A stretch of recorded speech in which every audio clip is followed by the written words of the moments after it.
Bom dia, bom dia, bom dia a todos, queridos. Sejam bem-vindos todos que estão aqui, todos aqueles que vão escutar posteriormente. Damos contas de Isaías, hein? Uau, caramba, vou dizer para vocês, foi fácil não, mas conseguimos, vencemos. Persistência e resiliência, esse é o lugar. Deixa eu botar aqui, aí fica bom assim. Muito bem! O que mais me chamou a atenção é esse finalzinho que falou como uma mãe pode dar luz ao seu filho sem dores de parto.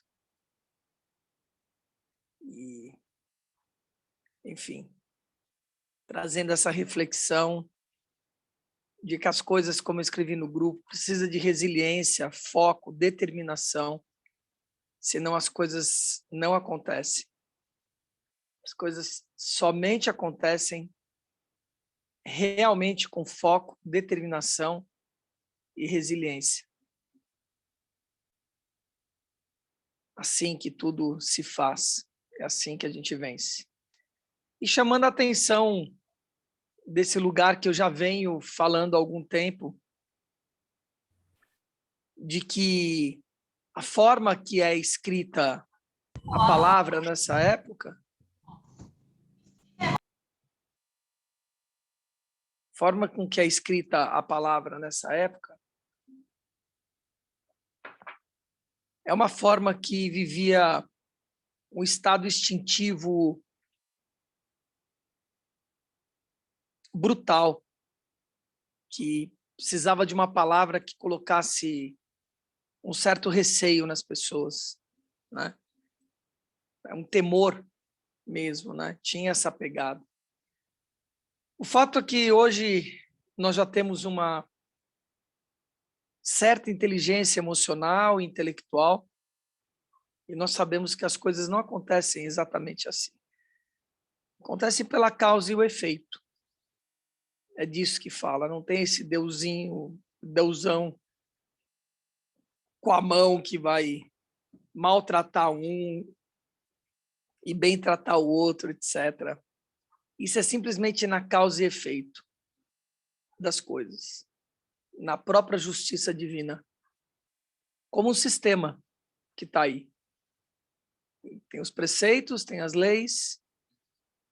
Se você estiver fora desse lugar, do inteiro, ontem nós falamos muito sobre isso, no nosso encontro, na nossa mentoria mensal, ontem à noite. Me perguntaram qual era a polaridade da justiça. Foi boa essa pergunta, foi muito boa essa pergunta. E eu disse, justiça não tem polaridade. Tem coisas que não têm polaridade, que são inteiro. Qual a polaridade da temperatura? Da temperatura não tem. Existem os polos, né? Não tem o contrário de temperatura, a não temperatura, não existe isso, né? Isso não é o polo, isso é a ausência de.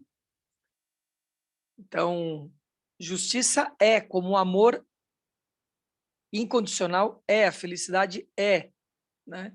Tem coisas que são forças inteiras que vão ter dentro de si a sua polaridade. A corrente energética tem positivo e negativo dentro dela, mas ela em si é o inteiro das coisas. Olá, Maria Luísa. Luzia, também é Luzia, não é Luísa, viu? Tem uma xará que chegou aí. Nós temos aqui a Luzia Solange, agora tem uma Maria Luzia. E com Z. Ela é com S. Então, quase iguais aí. Conceição, que é uma das energias marianas de renascimento, de renovação. Muito bem. Você carrega duplamente isso, hein? A luz de Maria no renascimento. É o significado aí. Então, justiça é esse lugar. Então, quando a gente fala desse lugar da justiça de Deus e das consequências de causa e efeito, ô Eliana, um dia, essa consequência de causa e efeito, você machucou a mão? Tá com uma tendinite? Ah, não, treinando, tá bom, treinando para não fazer calo, tá certo, cuidar das mãozinhas, deixar as mãozinhas bonitinhas. Então, esse lugar da causa e efeito, né? Natural das coisas. Quando você foge desse inteiro, você deixa ele em excesso ou em falta e não inteiro, você vai ter causa nesse lugar. Falta de amor, excesso de amor, vai ter causa. Se você tiver nesse amor da plenitude, pronto, está inteiro. Plenitude é esse lugar, é você estar inteiro nas coisas. Nem no excesso, nem na falta, trabalhando na harmonia disso. Mas é um aprendizado, a inocência se perde com a experiência. E se alguém não gostar desse sistema, já tem com quem reclamar direto. Com Deus vivo, só reclamar com ele. Muito bem, vamos ver a última parte de Golias? Derrubando Golias? Bora lá? Deixa eu...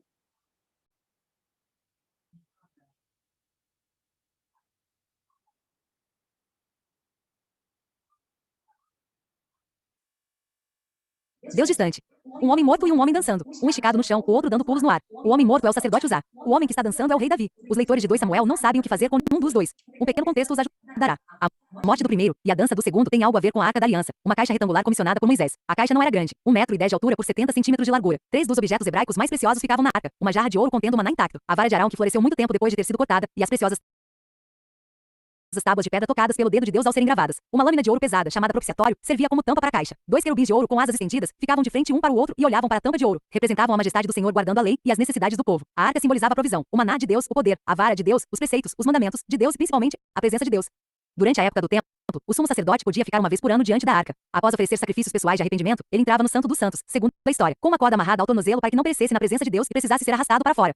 É possível exagerarmos quanto à importância da arca? Dificilmente. Até onde seria preciosa para nós a manjedoura em que Jesus nasceu? E a cruz? Se tivéssemos a mesma cruz sobre a qual ele foi crucificado, daríamos valor a ela? Contra a barra você também daria. Por isso nós nos perguntamos por que os israelitas não valorizavam a Arca da Aliança. Surpreendentemente, deixaram acumular pó por 30 anos na casa de um sacerdote que morava cerca de 11 quilômetros a oeste de Jerusalém, negligenciada e ignorada. Mas Davi, recém-coroado, resolve mudar isso. Depois de organizar a cidade de Jerusalém, ele tem como sua prioridade trazer a caixa de volta. Planeja um desfile de alto nível e convida 30 mil hebreus a participar. Eles se unem-se perto da casa do sacerdote Abinadab. Seus 2 filhos, Uzá e Aió, são responsáveis pelo transporte. Eles carregam a arca em uma carroça puxada por bois e começam a marcha.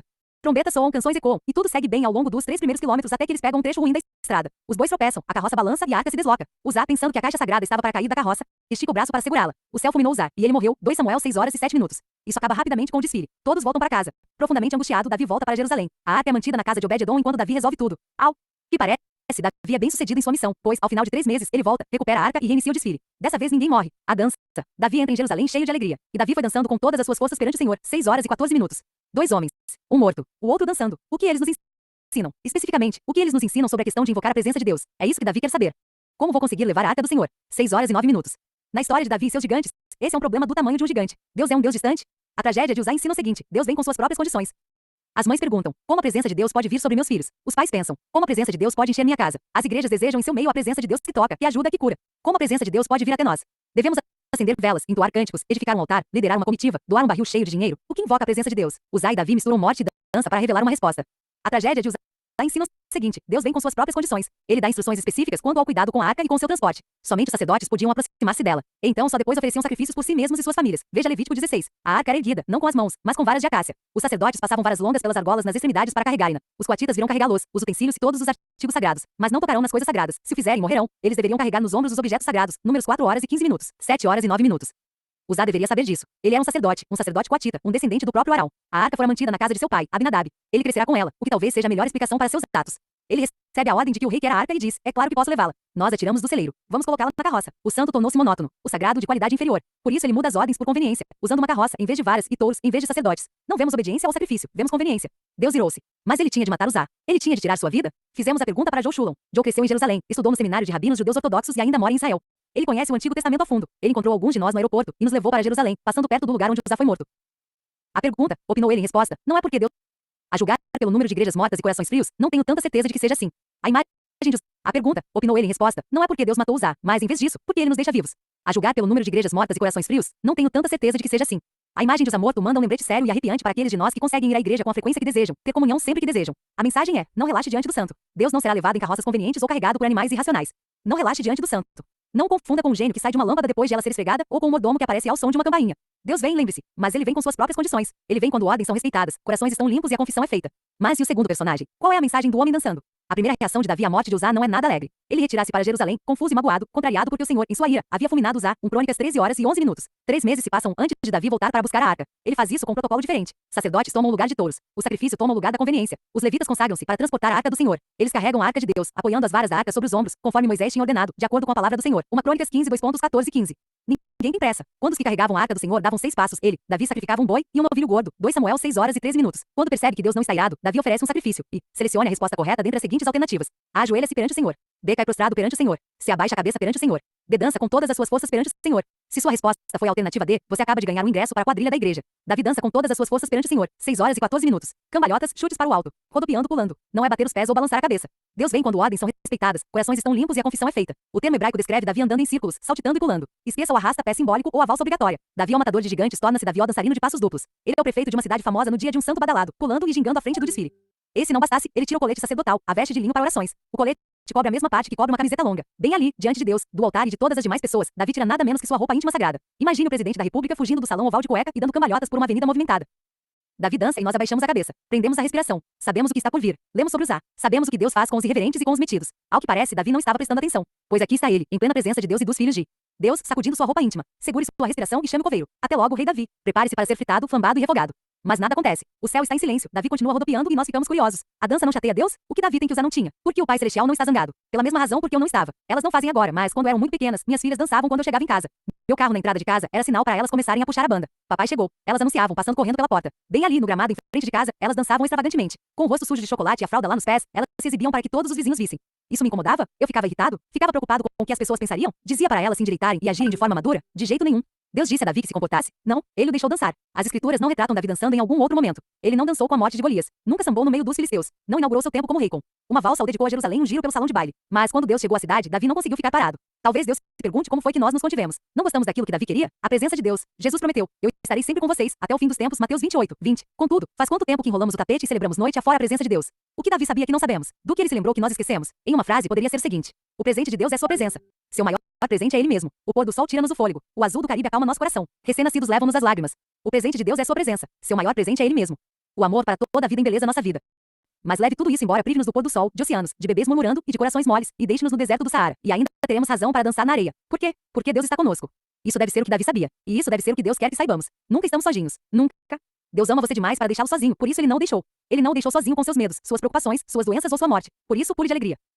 E faça festa. Davi abençoou o povo em nome do Senhor dos Exércitos, e deu um pão, um bolo de tâmaras e um bolo de uvas passas a cada homem e a cada mulher israelita. 2 Samuel 6, 18, 19. Deus está conosco. Essa é a razão para a celebração.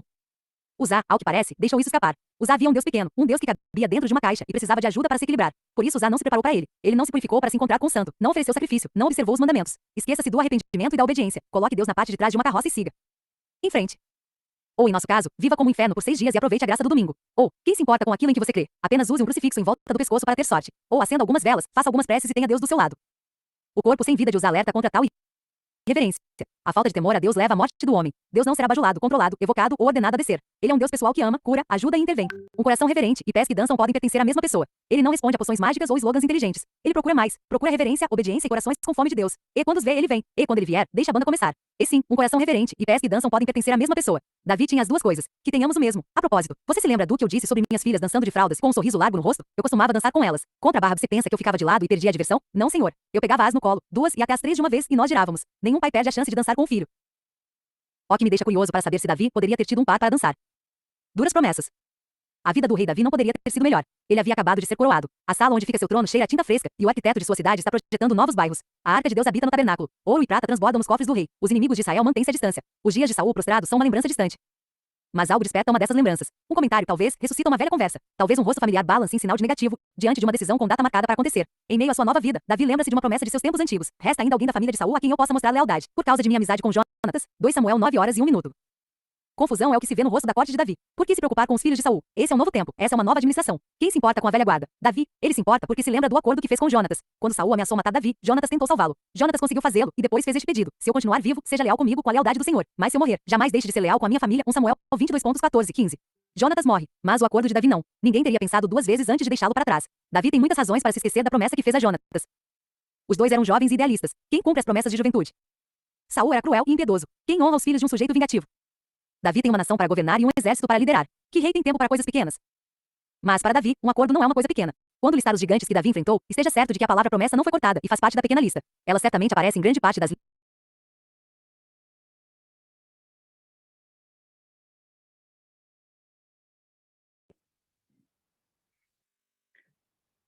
Nossa, que forte isso e que ressonância que tem com o que eu trouxe hoje no Liderança 514. Eu estimulo e oriento e aconselho vocês a verem o Liderança 514 hoje, de hoje.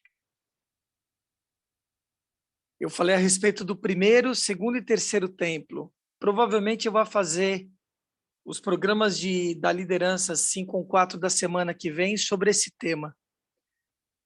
Mas foi muito forte isso que ele traz. Mesmo que você estiver no deserto, ainda você tem motivo de dançar sobre a areia. Cara, isso é muito forte. Você compreender isso, entende? Que você está diante do Deus vivo e que tudo mais é só um complemento. Oração, mantra, ritos, são importantes? São, de purificação, de conexão, etc. Mas nada, absolutamente nada, substitui. Ele trouxe uma questão de uma simplicidade, entende? Assim, de uma conexão e de uma simplicidade dessa conexão muito grande. Davi, não há nenhuma passagem que Davi voltou a dançar, né? E ele diz, eu gostaria de saber muito se ele teve alguém para dançar com ele durante esse momento. Cara, é muito forte isso. Eu tive que parar a gravação para poder estar trazendo a consciência da gente isso, sabe?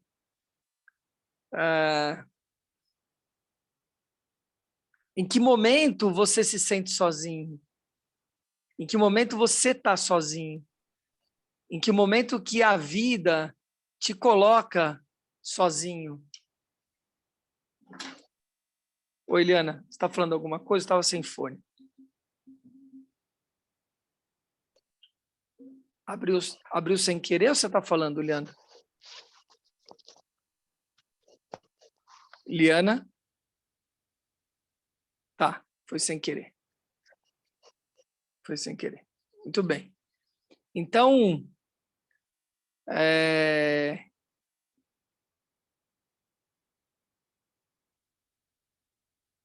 você mandou no privado, viu? Ele fala do capítulo e versículo como se fosse horário. Sim, mas tem horário também. Tá com horário no final. Tem horário no final. Depois você vê. Tem algum horário gravado, ativado, que fica falando, tá? Então,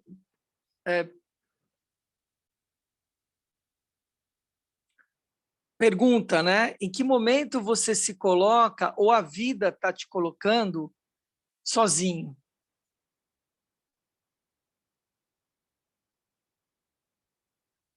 Que não é um retiro que você vai fazer.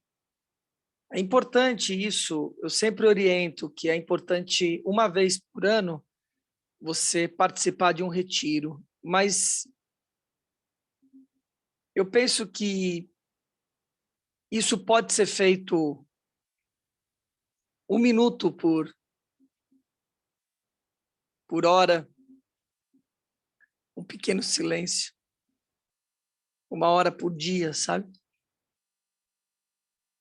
Um dia por semana. Você determinar um dia que você não vai falar. Isso é muito bom, cara.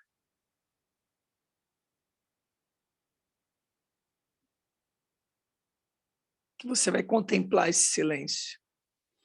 E se o silêncio e você está sozinho te incomoda, você precisa se perguntar por quê. E eu te digo que, se te incomoda, é porque você não está com conexão com Deus vivo.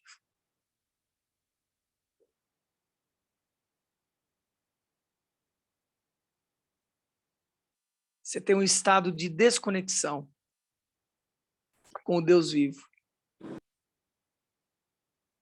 Bom dia, Cristiano.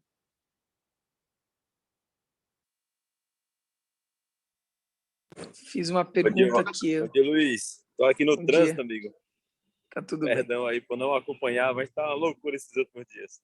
Tá tudo bem, fica tranquilo. Eu fiz uma pergunta, então eu acho que é bem pertinente a esse momento que você se encontra aí. Vou repetir a pergunta em consideração a você. Quando que a vida ou você mesmo se coloca em silêncio? Num lugar onde você está sozinho, onde não tem nada e nenhuma distração. Por exemplo, a vida me colocou nisso quarta-feira, quando acabou minha luz aqui. Fiquei sem luz 24 horas, né? Não tinha conexão, não tinha nada. Então, essa é uma experiência que eu também recomendo para vocês. Eu recomendo sempre essa experiência de você, à noite, por 1 hora, apagar todas as luzes da sua casa e fazer tudo de luz apagada.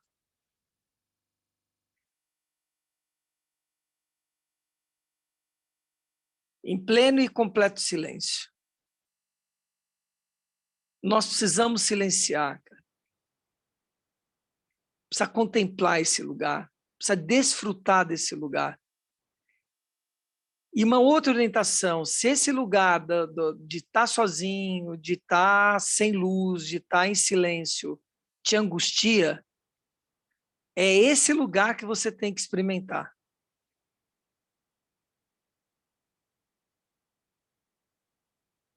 Um minuto por hora, 1 hora por dia, vai aumentando 2 minutos, 3 minutos, mas deixa o incômodo vir, deixa ele acontecer. Para de querer ficar preenchendo o tempo com tudo, com qualquer coisa.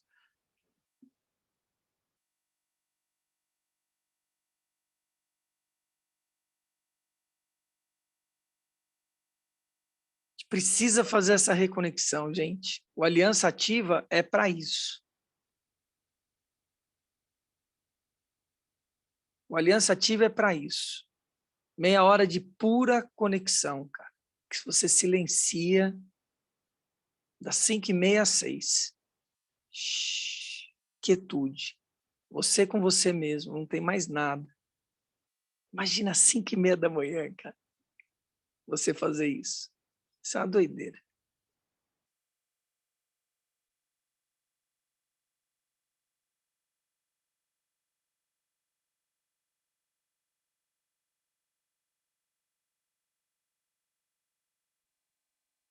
Ok.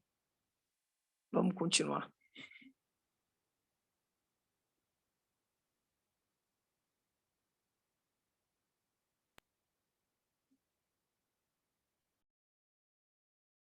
Listas de desafios pelo Monte Everest.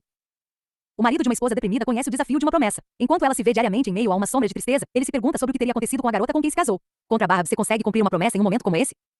A esposa de um marido que atrai faz a mesma pergunta. Ele está de volta, arrependido. Ela está magoada. Ela se pergunta: ele quebrou sua promessa. Devo manter a minha? Pais têm feito a mesma pergunta. Pais de filhos pródigos. Pais de filhos que fogem. Pais de filhos deficientes e incapacitados. Até pais de crianças saudáveis têm se perguntado como manter uma promessa. Os momentos da lua de mel e as noites tranquilas ficam enterrados sob uma pilha de fraldas sujas e noites curtas. Promessas. Comprometidas entre flores de primavera. Cobradas no tempo cinzento do inverno. Elas aparecem em nossa vida liliputiana feito um gigante Gulliver. Nunca escapamos de suas sombras. Davi, ao que parece, não tentou escapar. Promessas. Comprometidas entre flores de primavera. Cobradas no tempo cinzento do inverno.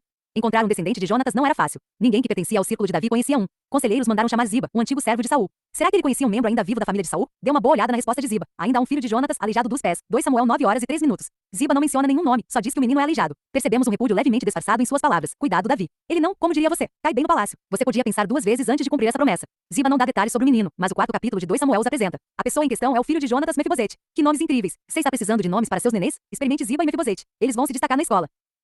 Quando Mefibosete tinha 5 anos, seu pai e seu avô morreram nas mãos dos filisteus. Conhecendo a brutalidade dos filisteus, a família de Saul foi para as montanhas. A ama de Mefibosete apanhou e fugiu, depois tropeçou e deixou cair, quebrando ele os 2 tornozelos, o que o deixou irremediavelmente manco. Servos fugitivos carregaram-no na travessia do Rio Jordão até uma vila inóspita chamada Lodebar. O nome significa sem pasto. Imagine uma cidade com um trailer tombado, arrendado por um preço ridículo, jogado no meio de um deserto. Mefibosete escondeu-se ali, primeiro porque estava com medo dos filisteus, depois porque teve medo de Davi. Junte os tristes detalhes da vida de Mefibosete. Item nasceu como herdeiro legítimo do trono. Item foi vitimado por uma queda. Item foi deixado, impossibilitado de andar, em uma cidade estranha. Item lá vivia sob ameaça de morte. Vitimado, excluído, incapacitado, inculto. Tem certeza? Insinua a resposta de Ziba. Tem certeza de que você quer gente como esse? Menino em seu palácio? Davi tem certeza. Servos estacionam uma enorme limusine do outro lado do Rio Jordão e batem a porta da cabana. Explicam por que estão ali, colocam Mefibosete dentro do carro e levam-no para o palácio. O menino imagina o pior. Ele vai ao encontro de Davi com o entusiasmo de um presidiário no corredor da morte, entrando na sala em que receberá uma injeção letal. O menino prostra-se e pergunta: quem é o teu servo, para que te preocupes com um cão morto como eu? Então o rei convocou Ziba e disse-lhe: devolvi ao neto de Saul, seu senhor, tudo que pertencia a ele e à família dele. Mefibosete comerá sempre à minha mesa. 9:2.8, item 10. Em tempo menor que o necessário para pronunciar Mefibosete 2 vezes, o menino é promovido de Lodebar para a mesa do rei. Adeus, anonimato. Olá, realeza e palácio real. Observe. Davi poderia ter enviado dinheiro para Lodebar. Teria generosamente cumprido sua promessa com uma pensão anual vitalícia. Mas Davi deu mais do que uma pensão para Mefibosete. Ele lhe deu um lugar à mesa do rei. Observe atentamente o retrato de família pendurado sobre a lareira de Davi. Você verá o sorriso largo no diploma do colégio de Lodebar. Davi está sentado no trono, no centro, rodeado de muitas esposas. Bem em frente ao belo e bronzeado Absalão, à direita da incrível beleza de Tamar. Na fileira do estudioso Salomão, você verá Mefibosete, neto de Saul, filho de Jonatas, apoiando-se em suas muletas e sorrindo como se tivesse acabado de ganhar na loteria de Jerusalém. E isso não deixa de ser verdade. A criança que não tinha pernas para sustentar-se tem tudo para viver. Por quê? Porque impressionou Davi. Convenceu Davi? Coagiu Davi? Não. Mefibosete não fez nada. Uma promessa motivou Davi. O rei é bom, não porque o menino esteja merecendo, mas porque a promessa é eterna. Para ter outra prova, acompanhe a vida de Mefibosete. Ele acomoda-se no baluarte e desaparece das escrituras por 15 anos ou algo em torno disso. Reaparece em meio ao drama da rebelião de Absalão. Absalão, um filho rebelde, força Davi a fugir de Jerusalém. Envergonhado, o rei escapa com alguns amigos fiéis. Adivinhe quem está entre eles? Mefibosete? Pensei que você acharia também, mas não é. É Ziba. Ziba diz para Davi que Mefibosete ficou do lado do inimigo. A história desenrola-se. Absalão perece e Davi volta para Jerusalém, onde Mefibosete dá ao rei outra versão da história. Ele encontra-se com Davi sem estar com a barba parada e com roupas sujas. Segundo ele, Ziba abandonou em Jerusalém e não o colocou em um cavalo para que pudesse viajar. Quem está dizendo a verdade? Ziba ou Mefibosete? Um está mentindo. Qual deles? Não sabemos. Não sabemos porque Davi nunca pergunta. Ele nunca pergunta porque não importa. Se Mefibosete diz a verdade, ele fica. Se mente, ele fica. Seu lugar no palácio depende, não de seu comportamento, mas da promessa de Davi. Por quê? Porque Davi é tão leal. E como? Como Davi é tão leal? Deus é o exemplo a ser seguido em termos do cumprimento de acordos. Mefibosete não traz nada e leva muito. De onde Davi tirou tal decisão? Se pudéssemos perguntar para Davi como ele venceu o gigante da promessa, ele nos tiraria de sua história e nos levaria à história de Deus. Deus é o exemplo a ser seguido em termos do cumprimento de acordos. Como disse Moisés aos israelitas: saibam, portanto, que o Senhor, o seu Deus, é Deus. Ele é o Deus fiel, que mantém a aliança e a bondade por 1000 gerações daqueles que o amam e obedecem aos seus mandamentos. Deuteronômio 7 horas e 9 minutos. Deus faz e nunca quebra suas promessas. O termo hebraico para pacto, beris, significa um acordo solene de peso obrigatório. O seu pacto irrevogável corre como um fio vermelho pelo tapete das escrituras. Contra barra, você lembra-se de sua promessa, não é? Estabeleça uma aliança com vocês. Nunca mais será ceifada nenhuma forma de vida pelas águas de um dilúvio. Nunca mais haverá dilúvio para destruir a terra. E Deus prosseguiu: este é o sinal da aliança que estou fazendo entre mim e vocês e com todos os seres vivos que estão com vocês, para todas as gerações futuras. O meu arco que coloquei nas nuvens será o sinal da minha aliança com a terra. Gênesis 9:2.11-13. Todo arco-íris nos faz lembrar do pacto de Deus. Curiosamente, astronautas que viram os arco-íris do espaço sideral contam que eles formam um círculo completo.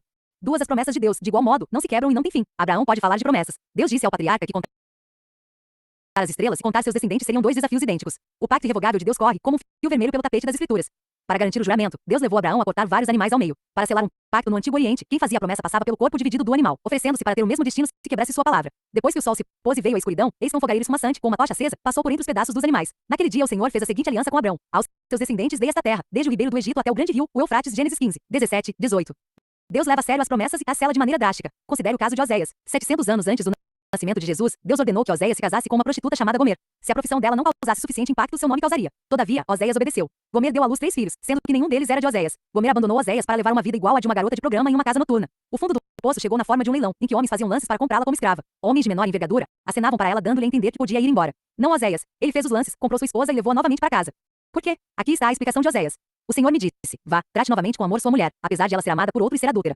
Ame-a como o Senhor ama os israelitas, apesar de eles se voltarem para outros deuses e de amarem os bolos sagrados de uvas passas. Por isso eu a comprei por 180 gramas de prata e 1,5 barril de cevada. Oséias 3, 1,2. Você precisa de uma descrição do nosso Deus que cumpre promessas? Olhe para Oséias comprando de volta a esposa. Olhe para a panela quente passando pelos animais. Olhe para o arco-íris. Olhe para Mefibosete. Você nunca se apresentou como Mefibosete, de Lodebar, mas poderia. Você se lembra dos detalhes da desgraça dele? Item nasceu como herdeiro legítimo do trono. Item foi vitimado por uma queda. Item foi deixado, impossibilitado de andar, em uma cidade estranha. Item lá vivia sob ameaça de morte. Essa é a sua história. Você não nasceu como um filho do rei? Você não ficou manco por causa do tropeço de Adão e Eva? Quem, entre nós, não perambulou pela areia seca de Lodebar? Mas então veio um mensageiro do palácio, um professor da quarta série, um amigo do colégio, uma tia, um pregador da televisão. Eles vieram com uma grande notícia e uma limusine que estava à nossa espera. Você não vai acreditar nisso, anunciaram, mas o rei de Israel tem um lugar à mesa para você. O cartão que indica seu lugar à mesa está impresso e a cadeira está vazia. Ele o quer na família. Por quê? Por causa do seu quê? Deus não precisa de nenhum conselho. O dinheiro de sua aposentadoria não vale um tostão para Deus. Suas habilidades na empresa? É claro. O arquiteto de órbitas precisa de sua opinião. Sinto muito, Mefibosete. O convite não tem nada a ver com você e tem tudo a ver com Deus. Sua vida eterna é consequência do pacto, garantida pelo pacto e baseada no pacto. Ele fez a promessa de que lhe daria a vida eterna, as esperanças da vida eterna, a qual Deus finalmente prometeu antes dos tempos eternos. Tito 1 hora e 2 minutos. Sua vida eterna é consequência do pacto, garantida pelo pacto e baseada no pacto. Você pode olhar para Lodebar pelo espelho retrovisor por uma razão: Deus cumpre suas promessas. O fato de Deus cumprir promessas não deveria inspirá-lo a fazer o mesmo? O céu sabe que você poderia se valer de certa inspiração. As pessoas podem cansá-lo, e há momentos em que tudo que podemos fazer não é suficiente. Quando um cônjuge opta por sair de casa, não podemos forçá-lo a ficar. Ao amar aquele que não ama, você tem um vislumbre daquilo que Deus faz por você. Quando um cônjuge comete um abuso, não devemos continuar. O que há de melhor no amor pode não ser correspondido. Não pretendo, em nenhum momento, minimizar os desafios que alguns de vocês enfrentam. Você está cansado. Você está irritado. Você está desapontado. Este não é o casamento que você esperava ou a vida que queria. Mas lá no seu passado está uma promessa que você fez. Posso incentivá-lo a fazer todo o possível para cumpri-la? Para fazer mais uma tentativa? Por que você deveria? Para que possa entender a profundidade do amor de Deus. Ao amar aquele que não ama, você tem um vislumbre daquilo que Deus faz por você. Ao deixar a luz da frente acesa para o filho pródigo, ao fazer o que é certo mesmo tendo feito o errado, ao amar o fraco e o doente, você faz o que Deus faz a cada instante. Cumprir o pacto é sua inscrição na escola de pós-graduação de Deus. Quando você ama os mentirosos, os trapaceiros e os que partem seu coração, você não está fazendo o que Deus fez por nós. Preste atenção em suas brigas e tome nota. Deus o convida a entender o amor dele. Ele também quer que você o demonstre. Davi fez isso com Mefibosete. Davi era uma parábola ambulante da lealdade de Deus. Oséias fez o mesmo com Gomer. Ele vestiu-se da devoção divina. Minha mãe fez isso com meu pai. Lembro-me de vê-la cuidando dele em seus últimos meses. A esclerose lateral amiotrófica. Ela sugou a vida de cada músculo de seu corpo. Ela fez por ele o que mães fazem por seus bebês. Ela deu-lhe banho, alimentou e vestiu. Pôs uma cama de hospital na sala de nossa casa e cumpriu sua missão com ele. Se ela se queixou, nunca ouvi. Se franziu as sobrancelhas, nunca vi. O que ouvi e vi foi uma mulher cumprindo um pacto. É isso que o amor faz. Era o que suas ações anunciavam quando ela passava de talco, fazia sua barba e lavava seus lençóis. Ela exemplificou o poder de uma promessa cumprida. Deus pede que você faça o mesmo. Demonstre o amor resistente. Encarne a fidelidade. Deus está lhe dando uma chance do tamanho da de Mefibosete para mostrar para seus filhos e seus vizinhos o que o verdadeiro amor faz. Abrace-o. Quem sabe? Alguém pode contar sua história de lealdade para ilustrar a lealdade de Deus? Uma última reflexão. Contra a barra, você lembra-se do retrato de família no palácio de Davi? Duvido que Davi tivesse um, mas acho que o céu poderia ter. Não será maravilhoso ver seu rosto no retrato? Dividindo a moldura com gente como Moisés e Marta, Pedro e Paulo. Lá estarão você e Mefibosete. Ele não vai querer ser o único arreganhando os dentes. Máximo em arrogância. Você pode subir muito para seu próprio bem. É possível subir alto demais, ficar alto demais e alçar alto demais. Fique muito tempo em altas altitudes e 2 de seus sentidos vão sofrer. Contra a barra, você perde a audição. É difícil ouvir pessoas quando se está mais alto que elas. Você pode subir muito para seu próprio bem. As vozes ficam distantes, as frases parecem abafadas, e quando se está lá em cima, sua vista embaça. É difícil focalizar as pessoas quando se está muito acima delas. Elas parecem tão pequenas, pequenos vultos sem rosto. Contra a barra, você mal consegue distinguir umas das outras. Todas elas parecem iguais. Contra a barra, você não as ouve. Contra a barra, você não as vê. Contra a barra, você está acima delas. É exatamente aí que Davi está. Ele nunca esteve mais alto. A onda de seu sucesso chega ao auge quando ele tem 50 anos. Israel está se expandindo. A nação está prosperando. Em 2 décadas no trono, ele distinguiu-se como guerreiro, músico, estadista e rei. Seu ministério é forte e suas fronteiras cobrem mais de 95 mil quilômetros quadrados. Não há derrotas no campo de batalha. Não há manchas em sua administração. Davi é amado pelo povo, servido pelos soldados, seguido pelas multidões. Davi está lá no alto o tempo todo. Que contraste com o modo como encontramos pela primeira vez no Vale de Elá, ajoelhando-se à beira do ribeiro, procurando por 5 pedras lisas. Todos os outros estavam em pé. Os soldados estavam em pé. Golias estava em pé. Seus irmãos estavam em pé. Os outros estavam no alto. Davi estava baixado, de barriga para baixo, na parte mais baixa do vale. Nunca esteve tão baixo, contudo nunca esteve tão forte. 3 décadas depois sua situação se inverteu. Nunca esteve tão alto, ao mesmo tempo nunca esteve mais fraco. Davi chega ao ponto mais alto de sua vida, na posição mais alta do reino, no lugar mais importante da cidade, no terraço que dava vista para Jerusalém. Ele deveria estar com seus homens na batalha, com um pé no cavalo e o outro no encalço de seu inimigo. Mas ele não estava. Ele estava em casa. Na primavera, época em que os reis saíam para a guerra, Davi enviou para a batalha Joabe com seus oficiais todo o exército de Israel, e eles derrotaram os amonitas e cercaram Rabá. Mas Davi permaneceu em Jerusalém. 2 Samuel, 11 horas e 1 minuto. É primavera em Israel. As noites são quentes e o ar está perfumado. Davi tem o tempo nas mãos, o amor na cabeça e as pessoas à sua disposição. Seus olhos caem sobre uma mulher enquanto ela está no banho. Sempre teremos curiosidade para saber se Batseba estava tomando banho em um lugar onde não deveria estar, esperando que Davi olhasse para onde não deveria olhar. Nunca saberemos. Contudo, sabemos que ele olha e gosta do que vê. Por isso ele pergunta sobre ela. Um servo volta com a seguinte informação: é Batseba, filha de Eliam e mulher de Urias, o Hitita, 11 horas e 3 minutos.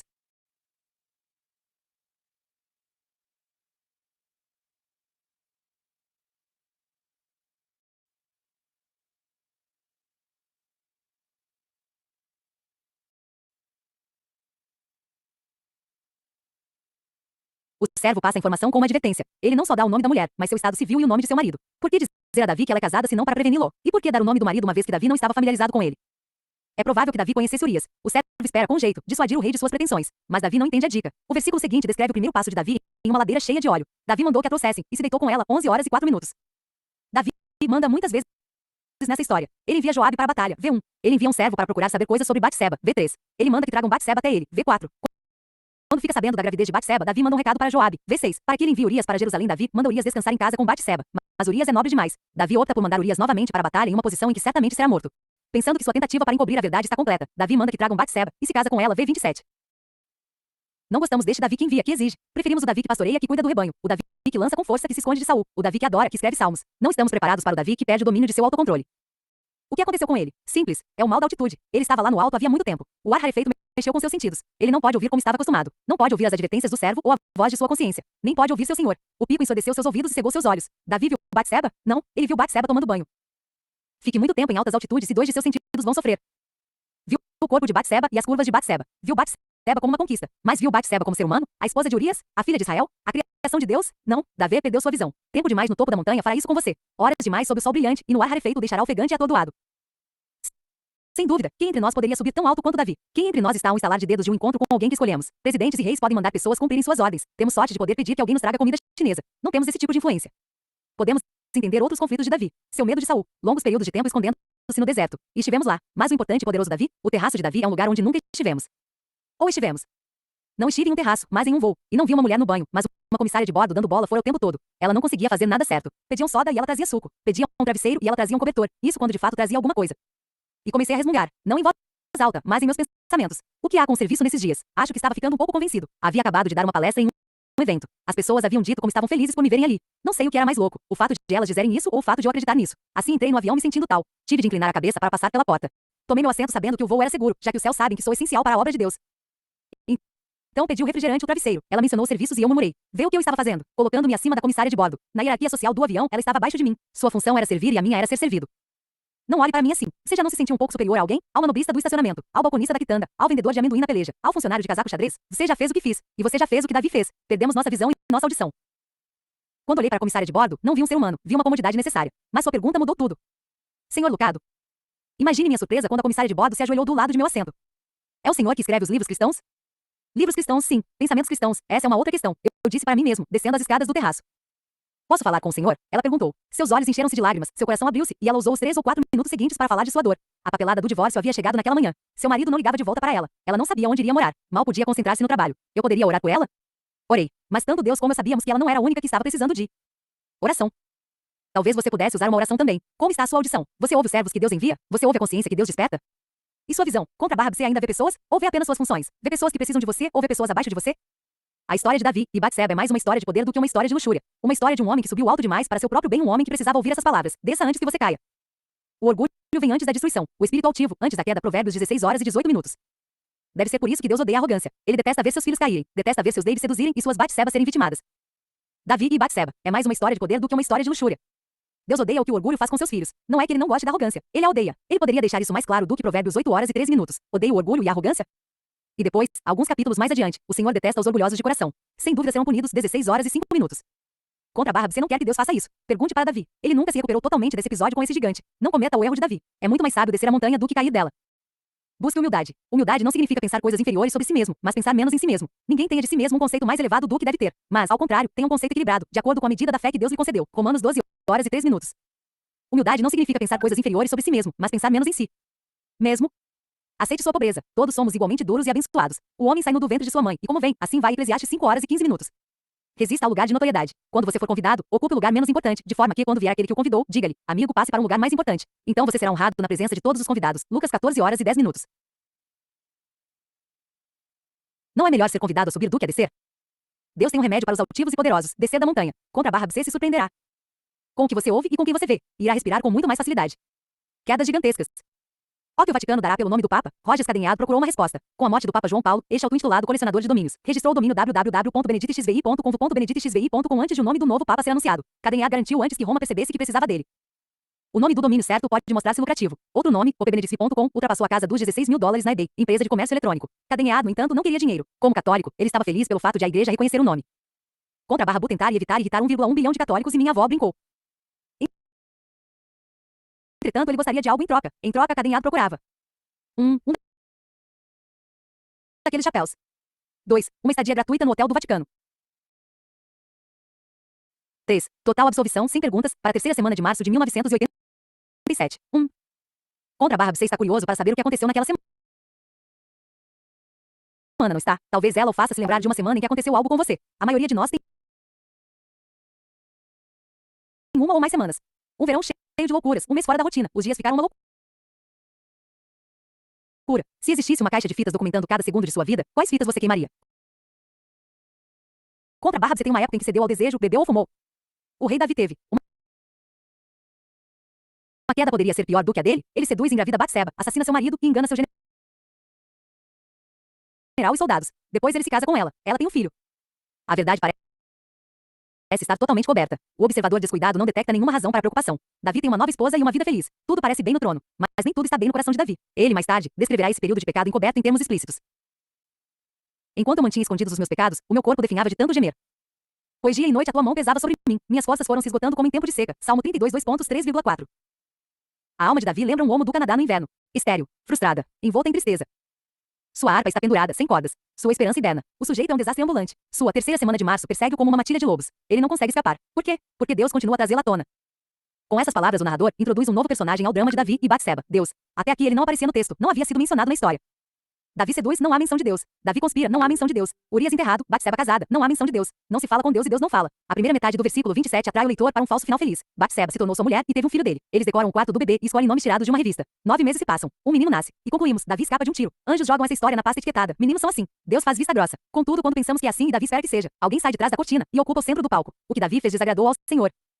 Deus não mais ficará em silêncio. O nome não mencionado até o último versículo do capítulo 11 domina o capítulo 12. Davi, o que manda, fica sentado enquanto Deus assume o comando. Deus envia Natã a Davi. Natã é um profeta, um pregador, uma espécie de capelão da Casa Branca. O homem merece uma medalha por ir até o rei. Ele sabe o que aconteceu com Urias. Davi matou um soldado inocente. O que fará com o pregador que chega para confrontá-lo? Mesmo assim, Natã vai. Em vez de revelar o ato, ele conta a história de um homem pobre que tinha uma ovelha. Davi faz a ligação no mesmo instante. Ele apacentava rebanhos antes de liderar pessoas. Ele conhece a pobreza. Era o filho caçula de uma família tão pobre que não tinha como contratar um pastor. Natã conta para Davi como o pobre pastor amava sua ovelha, segurando-a em seu colo, alimentando-a do próprio prato. Ela era tudo o que ele tinha. Enquanto a história segue, entra em cena o idiota rico. Um viajante passa em sua mansão, e ele prepara-lhe uma refeição. Em vez de matar uma ovelha de seu próprio rebanho, o rico manda seus seguranças roubarem um animal do pobre. Eles invadem sua propriedade, apanham a cordeira e fazem um churrasco. Ao ouvir aquilo, os pelos do pescoço de Davi arrepiam-se. Ele agarra os braços do trono. Dá um veredicto antes do julgamento. O peixe mordeu a isca ao anoitecer. O homem que fez isso merece a morte. Deverá pagar 4 vezes o preço da cordeira, porquanto agiu sem misericórdia. 12, 2.5,6.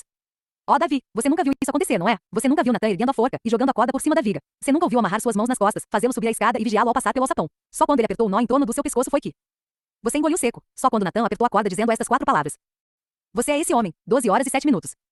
Davi fica pálido. O nó de sua garganta salta. Uma gota de suor forma-se em sua testa. Ele revolve-se em sua cadeira. Não tenta se defender. Não dá uma resposta. Não diz nada. Deus, no entanto, está apenas coçando a garganta. Por meio de Natã, ele declara: Eu ungi rei de Israel e o livrei das mãos de Saul. Dei a casa e as mulheres do seu senhor. Dei a nação de Israel e Judá. E se tudo isso não fosse suficiente, eu lhe teria dado mais ainda. Por que você desprezou a palavra do Senhor, fazendo o que ele reprova? Você matou Urias, o Hitita, com a espada dos amonitas, ficou com a mulher dele. 12, 2.7 e 9. As palavras de Deus refletem dor, não ódio, espanto, não desdém. Seu rebanho enche as colinas. Por que roubar? A beleza enche seu palácio. Por que tirá-la de outra pessoa? Por que o rico roubaria? Davi não tem desculpa. Por isso Deus dá uma sentença. Por isso, a espada nunca se afastará de sua família. Pois você me desprezou e tomou a mulher de Urias, o Hitita, para ser sua mulher. Assim diz o Senhor, de sua própria família trarei desgraça entre você. Tomarei as suas mulheres diante dos seus próprios olhos e as darei a outro, e ele se deitará com elas em plena luz do dia. Contra a barra você fez isso às escondidas, mas eu farei diante de todo Israel, em plena luz do dia. 12, 2.10, 12. Desse dia em diante, confusão e tragédia marcam a família de Davi. Até a criança fruto desse adultério morrerá. 12 horas e 18 minutos. Ela tem de morrer. As nações vizinhas agora Ora questionam a santidade do Deus de Davi. Davi manchou a reputação de Deus, manchou a honra de Deus. E Deus, que zelosamente preserva sua glória, castiga o pecado público de Davi de uma forma pública. A criança perece. O rei de Israel descobre a dura verdade de Números 32, 2.33. Estejam certos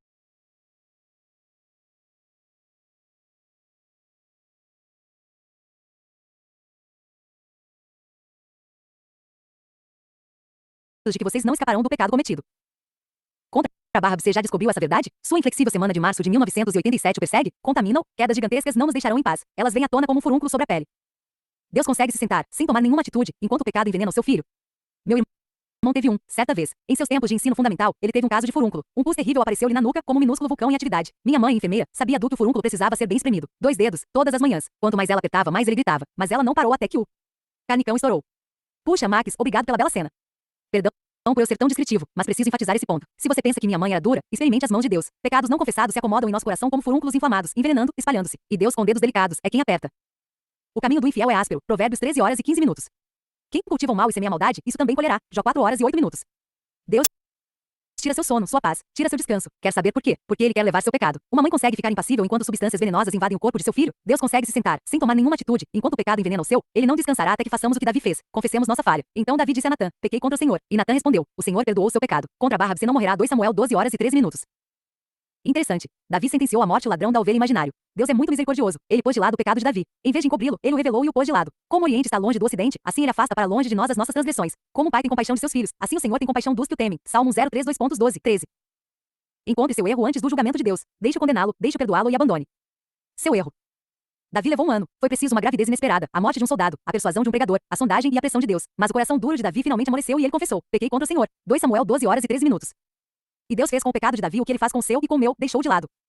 É tempo de você pôr fim à sua terceira semana de março de 1987. Faça uma reunião com 3 pessoas, você, Deus e sua memória. Coloque o erro diante do tribunal de Deus. Deixe que ele o condene, que ele o perdoe e que ele o ponha de lado. Ele o fará, e você não precisa ter o nome do Papa para que ele faça isso. Questões de família. Davi parece ter mais do que seus 60 e tantos anos. Seus ombros caem, sua cabeça pende. Ele arrasta os pés feito um velho, luta para colocar um pé na frente do outro. Muitas vezes ele para, em parte porque a montanha é íngreme, em parte porque ele precisa chorar. Essa é a estrada mais longa que ele já tomou. Mais longa do que aquela que margeava o córrego que levava a Golias. Mais longa do que a estrada sinuosa do fugitivo que chegou a rei ou do que a estrada da culpa da convicção à confissão. Aquelas estradas têm algumas curvas sinuosas, mas nenhuma se compara à subida do Monte das Oliveiras. Davi, porém, continuou subindo o Monte das Oliveiras, caminhando e chorando, com a cabeça coberta e os pés descalços. E todos os que iam com ele também tinham a cabeça coberta, e subiam chorando. 2 Samuel 15 horas e 30 minutos. Observe com cuidado, e você descobrirá a causa das lágrimas de Davi. Ele não usa coroa. Absalão, seu filho, foi levado à força. Davi não tem um lar. Aqueles muros altos atrás dele pertencem à cidade de Jerusalém. Ele foge da capital que fundou. Quem não choraria em um momento como esse? Sem trono, sem lar, com Jerusalém na retaguarda e o deserto à frente. O que aconteceu? Ele perdeu uma guerra? Israel foi destruída pela doença? A fome matou seus entes queridos e levou sua força? Como o rei acaba velho e solitário subindo uma estrada íngreme? Vamos ver se Davi conta. Veja como ele responde a 2 perguntas simples. Davi, como vão seus filhos? Ele assusta-se com o assunto. 14 anos se passaram desde que Davi seduziu Batseba. 13 anos desde que Natã disse a Davi: a espada nunca se afastará de sua família. 2 Samuel 12 horas e 10 minutos. A profecia de Natã mostrou-se dolorosamente verdadeira. Um dos filhos de Davi, Amnon, cobiçou sua meia-irmã, Tamar, uma das filhas de outro casamento de Davi. Amnon consumiu-se pelo desejo, tramou um plano e a estuprou. Após o estupro, ele descartou Tamar como se ela fosse uma boneca estragada. Tamar, compreensivelmente, ficou arrasada. Ela pôs cinzas na cabeça e rasgou a túnica colorida usada pelas filhas virgens do rei. Muito triste, ficou na casa de seu irmão Absalão, 13 horas e 20 minutos. O versículo seguinte revela-nos a resposta de Davi. Ao saber de tudo isso, o rei Davi ficou indignado. Só isso, é tudo. Queremos um versículo maior. Queremos alguns verbos. Confrontar serve. Castigar seria bom, expulsar, melhor ainda. Esperamos ler. Davi ficou indignado e confrontou Amnon ou castigou Amnon ou expulsou Amnon. Mas o que Davi fez com Amnon? Nada. Nenhum sermão. Nenhum castigo. Nenhuma reclusão. Nenhuma repreensão. Nenhuma censura. Davi não fez nada com Amnon. E pior ainda, ele não fez nada por Tamar. Ela precisava de sua proteção, sua afirmação, sua aprovação. Ela precisava de um pai. O que teve foi um silêncio. Por isso Absalão, seu irmão, se pôs na brecha. Ele protegeu sua irmã e tramou um plano contra Amnon, deixá-lo bêbado e matá-lo. Incesto, engano, uma filha estuprada, um filho morto, outro com sangue nas mãos, um palácio em pé de guerra. Mais uma vez era tempo de Davi dar um passo acima, mostrar sua coragem que matou Golias, sua misericórdia que perdoou Saul, sua liderança junto ao ribeiro de Besor. A família de Davi precisava ver o que havia de melhor em Davi, mas eles não viram nada em Davi. Ele não interveio nem respondeu. Ele chorou, mas chorou sozinho. Absalão interpretou o silêncio como raiva e fugiu de Jerusalém para se esconder na casa de seu avô. Davi não fez esforço algum para ver seu filho. Por 3 anos eles viveram em 2 cidades separadas. Absalão voltou para Jerusalém, mas Davi ainda se recusava a vê-lo. Absalão casou-se e teve 4 filhos. Absalão morou 2 anos em Jerusalém sem ser recebido pelo rei, 14 horas e 28 minutos. É possível que tal afastamento não tenha sido fácil. Jerusalém era uma cidade pequena. Para evitar Absalão era preciso tramar planos e espionar todos os dias. Mas Davi conseguiu ignorar o filho. Mais precisamente, ele ignorou todos os filhos. Uma passagem de sua vida mais tarde mostra sua filosofia para educar seus filhos. Um deles, Adonias, encenou um golpe. Reuniu carruagens, cavaleiros e seguranças pessoais para assumir o trono. Davi se opôs? Contra Barba, você está brincando? Davi nunca lhe perguntava: por que você age assim? 1 Reis 1 hora e 6 minutos. Davi, o Homer, personagem do famoso desenho animado Simpsons, dos pais da Bíblia. A imagem da passividade. Quando lhe perguntamos sobre seus filhos, ele apenas suspira. Quando lhe fazemos a segunda pergunta, seu rosto fica branco. Davi, como está seu casamento? Começamos a suspeitar de que há problemas no capítulo 3 de 2 Samuel. O que parece uma genealogia chata é, na verdade, um desfile de bandeiras vermelhas. Esses foram os filhos de Davi nascidos em Hebrom. O seu filho mais velho era Amnon, filho de Ainoã, de Jezreel. O segundo, Eliabe, de Abigail, viúva de Nabal, de Carmelo. O terceiro, Absalão, de Maaca, filha de Talmai, rei de Gesur. O quarto, Adonias, de Agite. O quinto, Cefatias, de Abital. E o sexto, Itreão, de sua mulher Eglá. Esses foram os filhos de Davi que lhe nasceram em Hebrom. Versos 2-5. Contei 6 esposas. Acrescente Mical, sua primeira esposa, Alista e Batseba, a mais famosa, e Davi tinha 8 esposas. Eram tantas que não dava para dar um dia da semana para cada. A situação piora quando descobrimos uma passagem escondida na Bíblia de família de Davi. Depois de listar o nome dos filhos de Davi, o genealogista acrescenta: todos esses foram filhos de Davi, além dos que teve com suas concubinas. Uma Crônicas 3 horas e 9 minutos. As concubinas, Davi gerou outros filhos por meio de outras mães, e nem sabemos quantos foram. Nosso lado cínico se pergunta se Davi sabia. O que ele estava pensando? Ele não ficou sabendo da instrução de Deus? O homem deixará pai e mãe e se unirá à sua mulher. Gênesis 2 horas e 24 minutos. Um homem e uma mulher. Um casamento. Soma simples. Davi optou pela trigonometria avançada. Davi fez muita coisa também. Unificou as 12 tribos em uma nação. Idealizou conquistas militares. Fundou a cidade capital e exaltou Deus como Senhor do povo, levando a arca para Jerusalém e abrindo caminho para o templo. Escreveu textos poéticos que ainda lemos e salmos que ainda entoamos. Mas em se tratando de família, Davi foi um desastre. Ausentar-se de sua família sem ter permissão para isso foi o maior erro de Davi. Seduzir Batseba foi um ato de paixão imperdoável, mas explicável. Assassinar Urias foi um ato cruel, mas previsível, de um coração desesperado. Mas educar os filhos de forma passiva e flertar normalmente, esses não foram pecados decorrentes de uma tarde preguiçosa ou de reações irracionais de defesa pessoal. A confusão da família de Davi foi um estupor crônico que lhe custou caro.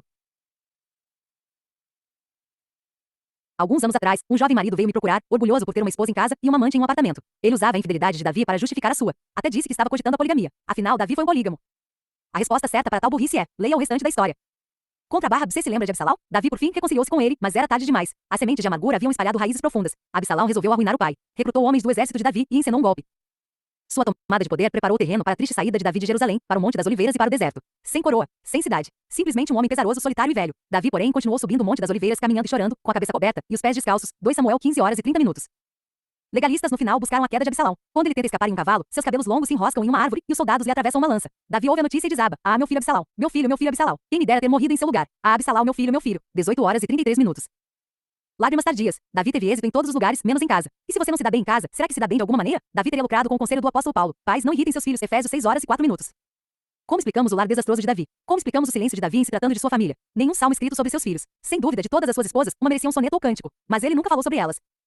Com exceção da oração que ele ofereceu pelo bebê de Batseba, as escrituras não dão indicação de que ele orou alguma vez por sua família. Ele orou acerca dos filisteus, intercedeu por seus guerreiros, ofereceu orações por Jonatas, seu amigo, e por Saul, seu arqui-inimigo. Mas no que diz respeito à sua família, é como se seus membros nunca tivessem existido. Davi estava ocupado demais para anotá-los? Talvez. Ele tinha uma cidade para fundar e um reino para edificar.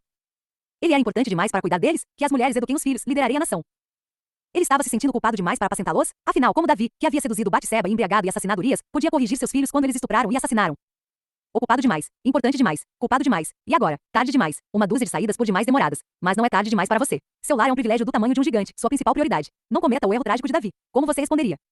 As perguntas que fizemos para ele. Seu lar é um privilégio do tamanho de um gigante, sua principal prioridade. Como está seu casamento? Considere-o como o violoncelo da marca Testore. Esse instrumento raramente visto e primorosamente construído chegou à categoria de instrumento raro e está rapidamente ganhando o status de um instrumento que não tem preço. Poucos músicos têm o privilégio de tocar um Testore. Um número ainda menor deles pode ter um. Conheço um homem que tem um engolindo seco. Ele o emprestou para mim para um sermão. Desejando ilustrar a frágil santidade do casamento, pedi a ele que colocasse um instrumento de quase 3 séculos no púlpito e expliquei seu valor para a igreja. Como você acha que tratei a relíquia? Eu agirei, atirei para o alto e arranquei as cordas. De forma alguma. O violoncelo é valioso demais para meus dedos desajeitados. Além disso, seu dono o emprestou para mim. Não tive coragem de estragar seu tesouro. No dia em que você se casou, Deus emprestou sua obra de arte, uma obra-prima feita com esmero e formada com precisão. Ele confiou-lhe uma criação única. Valorize-a, honre-a. Tendo sido abençoado com o Testore, por que sair por aí tocando outra coisa? Davi não entendeu isso. Colecionava esposas como quem coleciona troféus. Via as esposas como meios de obter prazer, não como parte do plano de Deus. Não cometa o erro dele.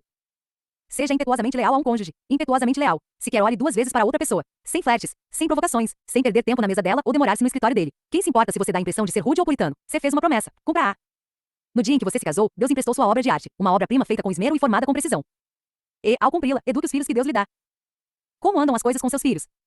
Heróis silenciosos contêm um panorama de nossa sociedade. Não usam faixas nem beijam troféus. Usam babadouros e beijam feridas. Não estão nas manchetes, mas aparecem nos rodapés, nas linhas gerais e nas linhas laterais. Você não encontrará o nome deles na pequena lista do Prêmio Nobel, mas nas listas de sala de aula, do transporte solidário e de professores da Bíblia. São pais, tanto de sangue como de gestos, de nome e de datas especiais. Heróis. Programas jornalísticos não chamam mais tudo bem porque seus filhos os chamam. Eles os chamam de mãe. Eles os chamam de pai. E essas mães e pais, mais valiosos que todos os executivos e legisladores do oeste do Mississippi, em silêncio, unem o mundo. Esteja entre eles. Leia livros para seus filhos. Jogue bola se puder, e eles querem que você faça isso. Tenha por objetivo assistir a todos os jogos que eles jogarem, ler todas as histórias que escreverem, ouvir todos os recitais em que se apresentarem. Filhos soletram amor com 5 letras. TMPO. Não só tempo de qualidade, mas tempo à toa, tempo ocioso, qualquer tempo, todo tempo. Seus filhos não são seu passatempo, são seu chamado.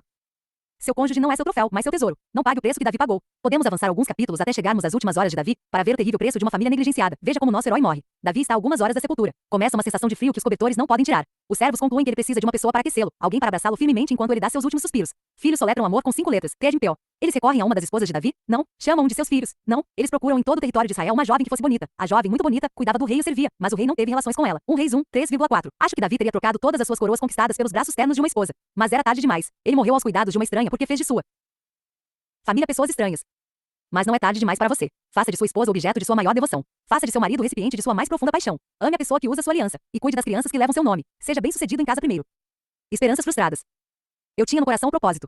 O Davi que profere essas palavras está velho. As mãos que balançaram a fundo estão moles. Os pés que dançaram diante da arca agora se arrastam embora seus olhos ainda estejam nítidos. Seus cabelos estão grisalhos, a pele perde a firmeza sob sua barba.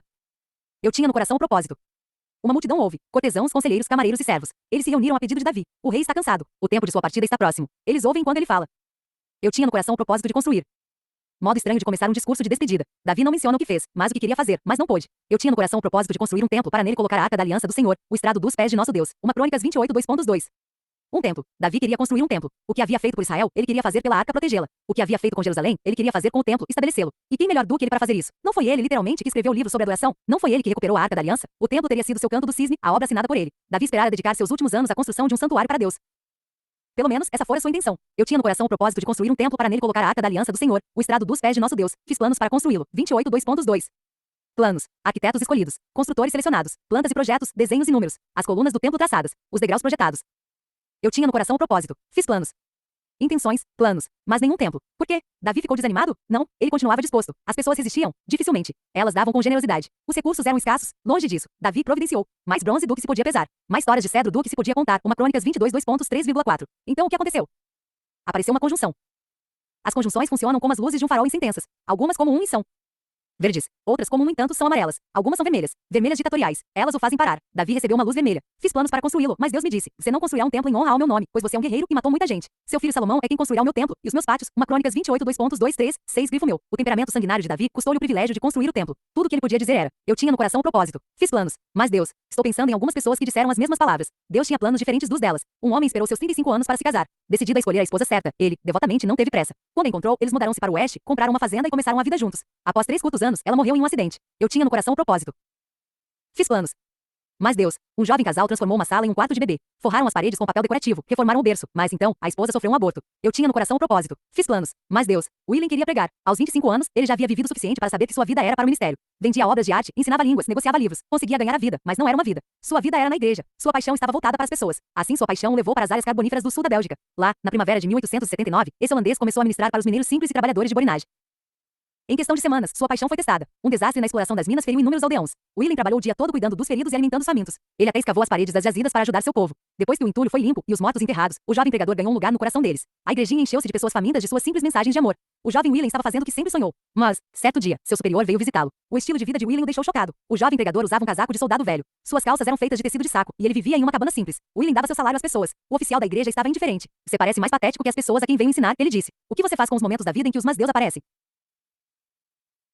William perguntou se Jesus não teria feito o mesmo. O homem mais velho não concordava com nada. Essa não era a aparência adequada de um ministro. Ele afastou William do ministério. O jovem ficou arrasado. Ele só queria edificar uma igreja. Ele só queria fazer algo bom. Ele só queria honrar Deus. Porque Deus não o deixava fazer esse trabalho. Eu tinha no coração o propósito. Fiz planos. Mas Deus. Davi enfrentou o hipopótamo da frustração com o seu, no entanto, o Senhor. Davi confiou. O que você faz com os momentos da vida em que os mas Deus aparecem? O homem que perdeu a esposa não tem respondido bem. Enquanto escreve este livro, ele guarda muita raiva e amargura. O jovem casal está enfrentando melhor a situação. Eles continuam ativos na igreja e oram por um filho. E William. Essa é outra história. Mas, antes de compartilhá-la e Davi, quando Deus mudou os planos de Davi, como ele respondeu? Você gostará disso. Ele seguiu o mas Deus com um, no entanto, o Senhor.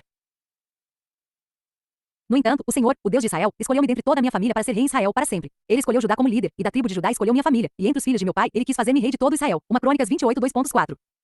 Reduza o parágrafo a uma frase e você terá: quem sou eu para reclamar? Davi deixou de ser o tampinha para ser rei, de pastorear rebanhos para liderar exércitos, de dormir no pasto para viver no palácio. Ao ganhar um sorvete, você não reclama da cereja que está faltando. Davi enfrentou o hipopótamo da frustração com o seu, no entanto, o Senhor. Davi confiou. William fez o mesmo. Não no início, lembre-se. A princípio ficou magoado e irado. Permaneceu na pequena vila durante semanas, sem saber o que fazer. Não sabia para onde se voltar. Mas então aconteceu a coisa mais estranha. Certa tarde, ele percebeu um velho mineiro curvado atrás de uma enorme carga de carvão. Surpreso com a dor e a pungência do momento, William colocou a mão no bolso à procura de um pedaço de papel e começou a esboçar a figura cansada. Sua primeira tentativa foi grosseira, mas depois ele tentou novamente. Ele não sabia, os aldeãos não sabiam, o mundo não sabia, mas William, naquele momento, descobriu seu verdadeiro chamado. Não era o hábito do clero, mas a roupa de um artista. Não era o púlpito de um pastor, mas a palheta de um pintor. Não era o ministério de palavras, mas o de imagens. O jovem homem que o líder não aceitou tornou-se um artista que o mundo não pôde resistir. Vincent William Van Gogh. Seu mas Deus tornou-se um, no entanto, o Senhor. Quem dirá que com o seu não ocorrerá o mesmo? De Rubio Golias. Ele disputa a posição ao lado da cama, esperando ser a primeira voz que você ouve. Cobiça seus pensamentos quando você está acordado, aquelas primeiras emoções que nascem no travesseiro. Ele o desperta com palavras de preocupação, incita-o com pensamentos de tensão. Se você tiver medo do dia antes de começar seu dia, tenha certeza, seu gigante ficou ao lado de sua cama. E ele está simplesmente se aquecendo. Ele sopra em seu pescoço enquanto você toma seu café da manhã, sussurra em seu ouvido enquanto você sai pela porta, sombreia seus passos e se agarra ao seu quadril. Ele checa sua agenda, lê suas correspondências e fala mais besteira do que jogadores em uma partida de futebol no centro decadente. Contra a barra você não vai conseguir o que precisa. Contra a barra você vem de uma longa linha de perdedores. Junte suas cartas e saia da mesa. Você não teve sorte. Ele é seu gigante, seu Golias. Tendo uma colher de chá, ele transformará seu dia no vale de dele, insultando, provocando, gabando-se e fazendo suas reivindicações ecoarem de um lado a outro da montanha. Você se lembra de como Golias se portou mal? Durante 40 dias o filisteu aproximou-se, de manhã e de tarde, e tomou posição, 1 Samuel 17 horas e 16 minutos. Os Golias ainda vagam por nosso mundo. Dívida, desastre, diálise, perigo, engano, doença, depressão. Grandes desafios ainda andam com ar arrogante e altivo, ainda roubam o sono, tiram a paz e fazem uma lipoaspiração na alegria. Mas eles não podem dominá-lo. Você sabe lidar com eles. Você se põe diante dos gigantes pondo-se primeiro diante de Deus. Concentre-se nos gigantes, você tropeçará. Concentre-se em Deus, seus gigantes cairão. Contra a barra você sabe o que Davi sabia e faz o que ele fez. Contra a barra você escolhe 5 pedras e toma 5 decisões. Você já se perguntou por que Davi apanhou 5 pedras para a batalha? Por que não 2 ou 20? Reler sua história revela 5 respostas. Use seus 5 dedos para lembrar-se das 5 pedras de que você precisa para derrubar seu Golias. Deixe que seu polegar traga sua memória. A pedra do passado. Golias refrescou a memória de Davi. Ela era um déjà vu. Enquanto todos os outros tremiam, Davi se lembrava. Deus deu-lhe força para lutar contra um leão e atacar um urso. Não faria o mesmo com um gigante? Davi, entretanto, disse a Saul: teu servo toma conta das ovelhas de seu pai. Quando aparece um leão ou um urso e leva uma ovelha do rebanho, eu vou atrás dele, dou-lhe golpes e livro a ovelha de sua boca. Quando se vira contra mim, eu o pego pela juba e lhe dou golpes até matá-lo. Teu servo pôde matar um leão e um urso. Esse filisteu incircunciso será como um deles, pois desafiou os exércitos do Deus vivo. 17, 2.34 e 36. Uma boa memória faz heróis. Uma péssima memória faz covardes. A amnésia fez de mim um frouxo na semana passada. Meu Golias acordou-me às 4 horas da madrugada com uma lamentável lista de preocupações.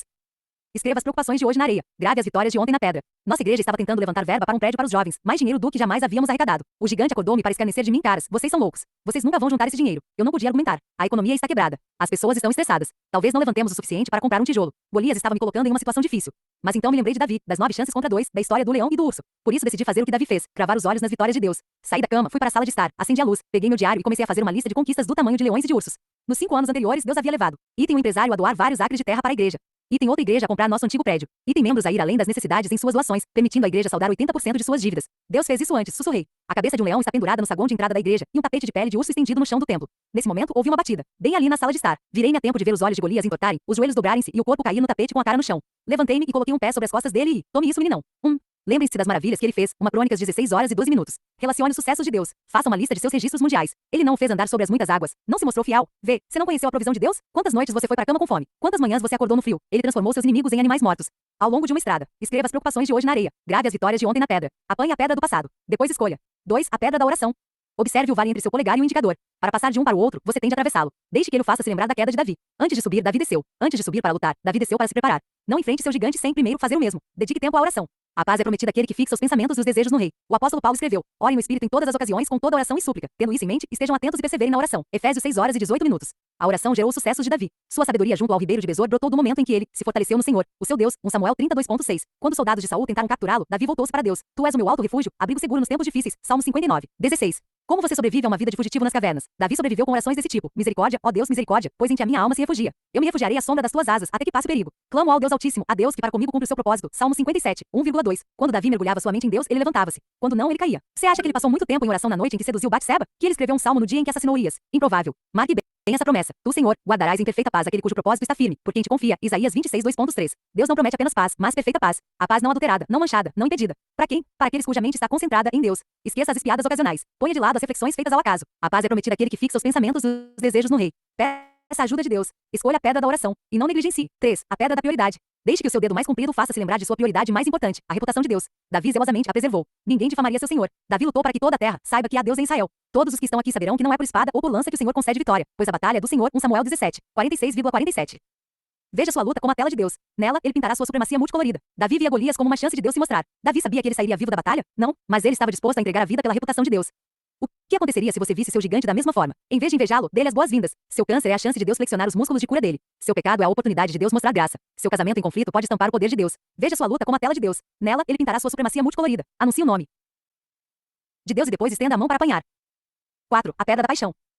Quando o filisteu Golias começou a vir na direção de Davi, este correu para a linha de batalha para enfrentá-lo. Tirando uma pedra de seu alforje, arremessou-a com a tiradeira e atingiu o filisteu na testa, de tal modo que ela ficou encravada e ele caiu, dando com o rosto no chão. 17, 2.48,49.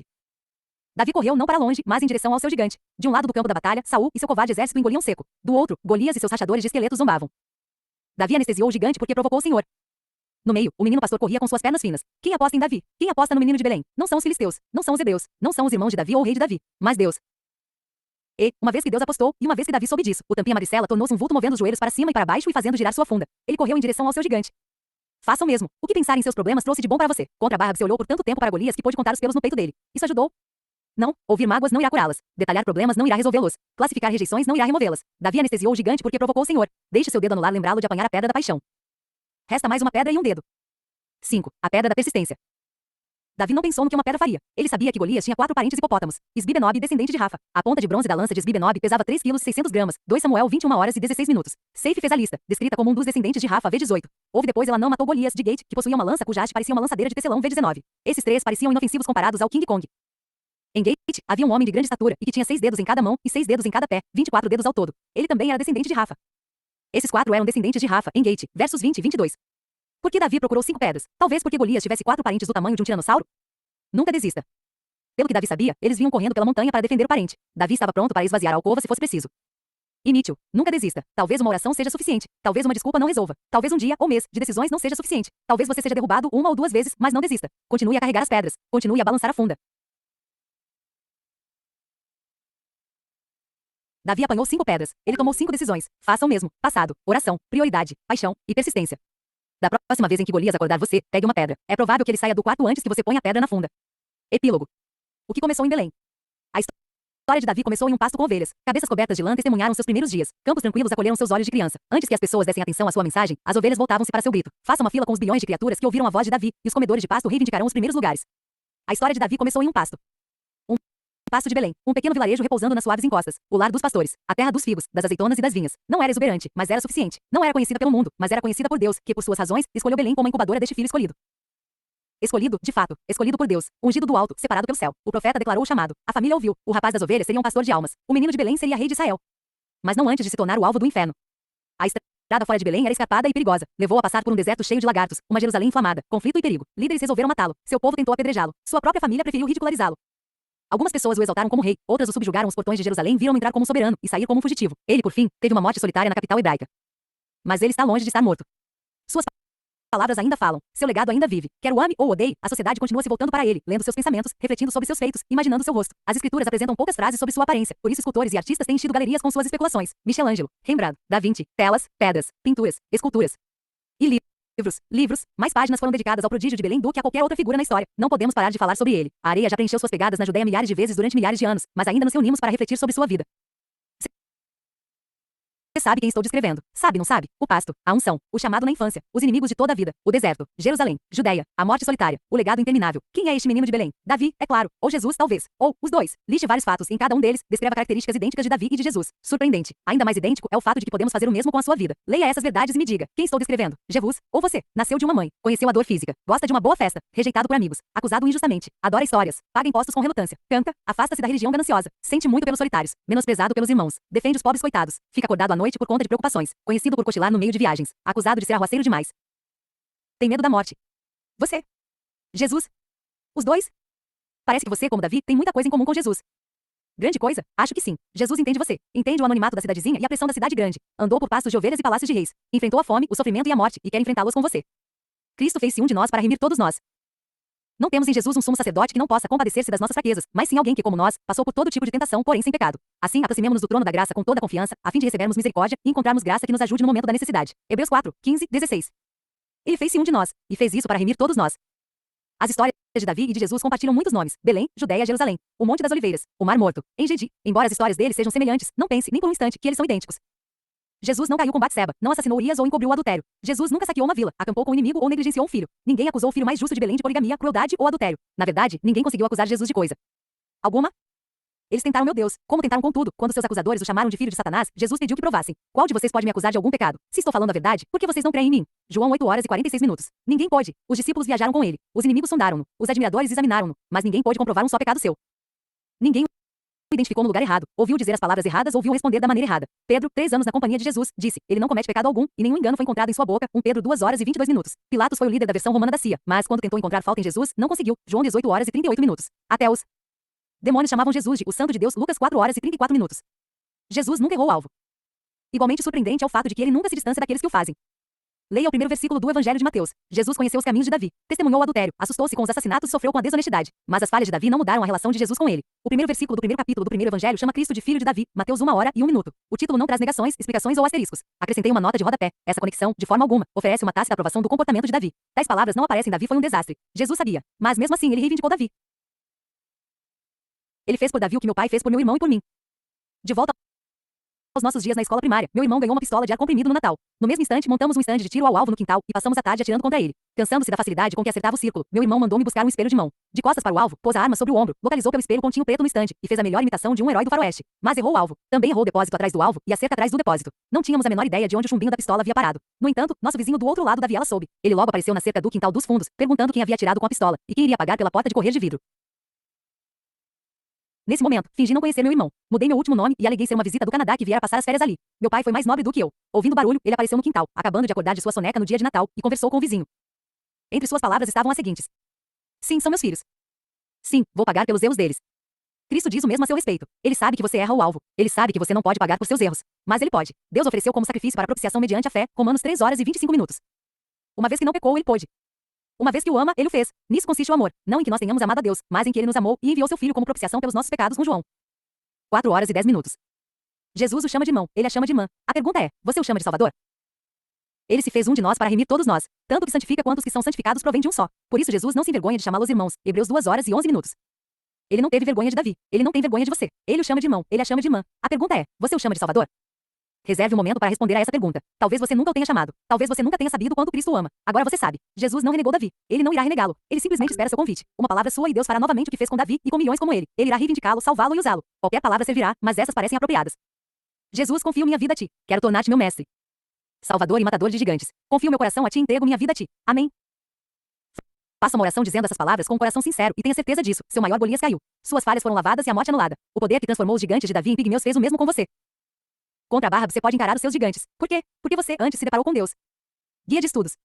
Escrito por Steve Halliday.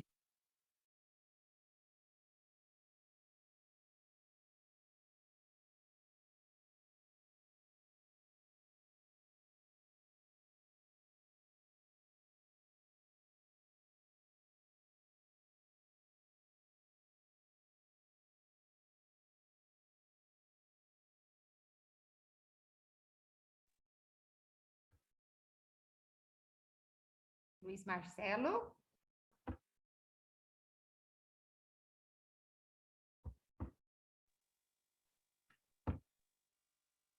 Forte, hein? Esse livro. Bem interessante. E ele vai correlacionando com livros, né, sagrados. É bem interessante.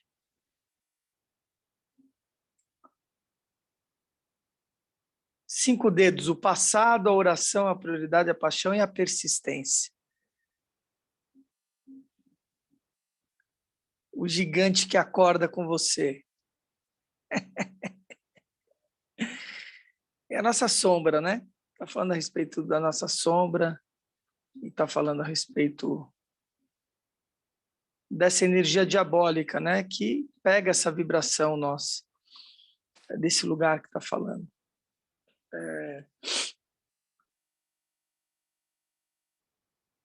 E trouxe uma coisa que ficou na minha atenção, que eu acabei esquecendo aqui, porque entrei em contato com esses 5 pontos aqui. O que ficou para vocês? Como é que foi a leitura desse livro para vocês?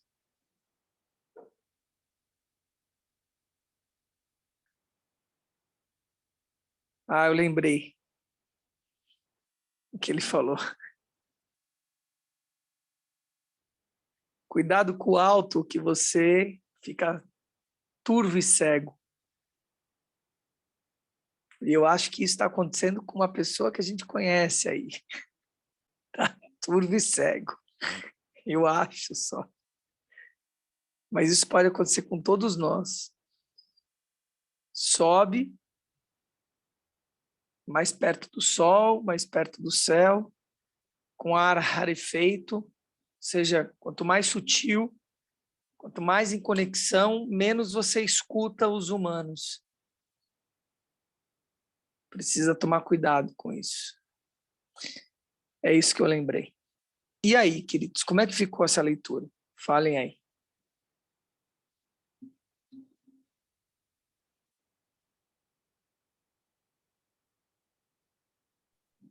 É a mão pesada de Deus sobre Davi, a partir de todos os erros a cegueira de Davi, e ele foi completando os erros, e depois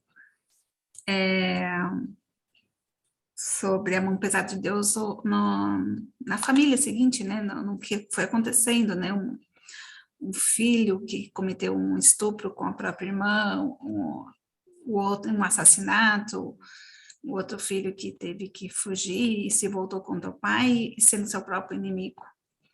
A perseguição por muitos e muitos anos, mas ele passou anos, 16, 13 anos, mais ou menos, que comentou aí no livro, e assim era a perseguição de Absalão contra o pai. Então, pode-se passar gerações, e está sempre aí seguindo a consequência desses erros que o Davi cometeu. E os erros que a gente pode cometer e se virar muitos e muitos anos e gerações. Então, duas coisas interessantes aí que você está colocando, né? Como é que você vê essa questão da mão pesada de Deus e como é que você vê a questão de erro?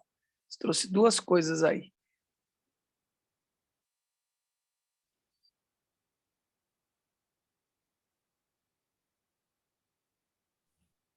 A mão pesada de Deus, como você fala,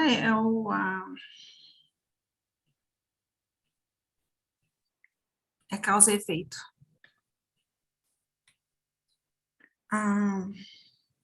E erros Existe que erro?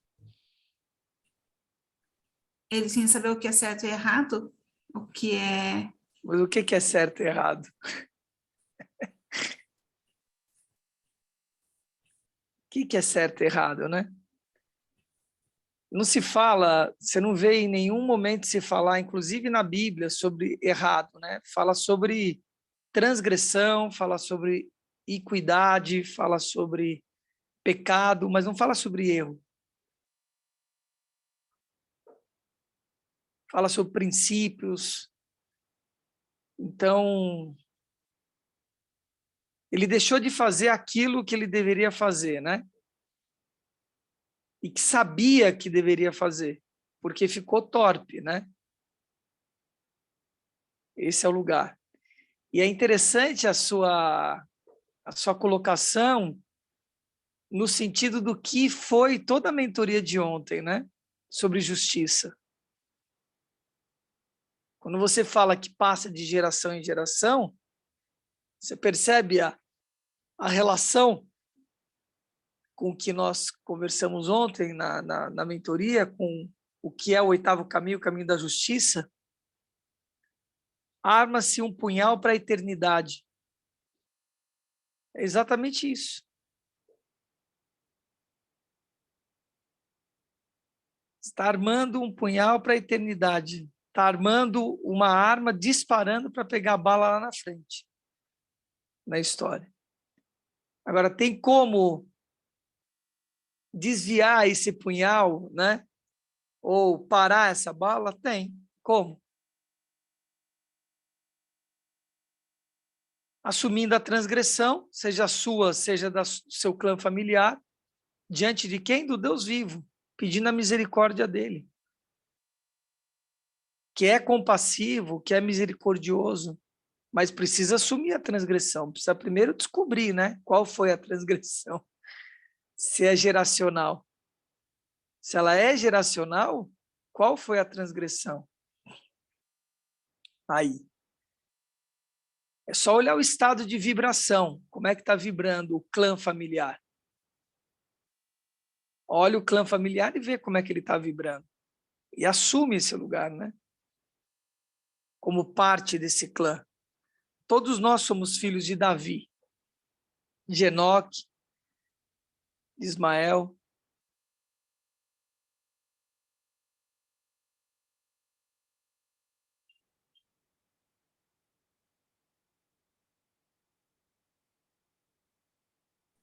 É bem lembrado sobre isso, todos nós somos filhos de Davi. E eles está carregando coisas de lá de gerações anteriores. Ou não, né? Eu não, eu já foi pago.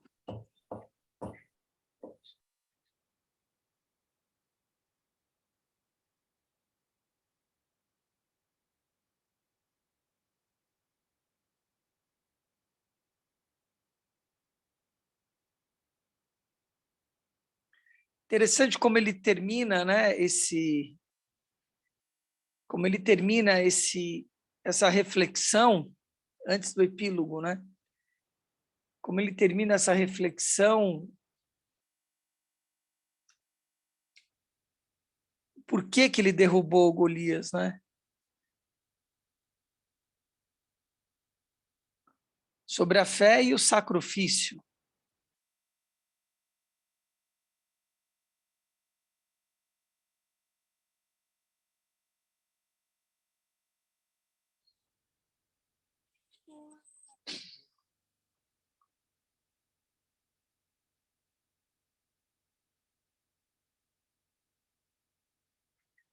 Não se perder no caminho, né? Interessante isso, né?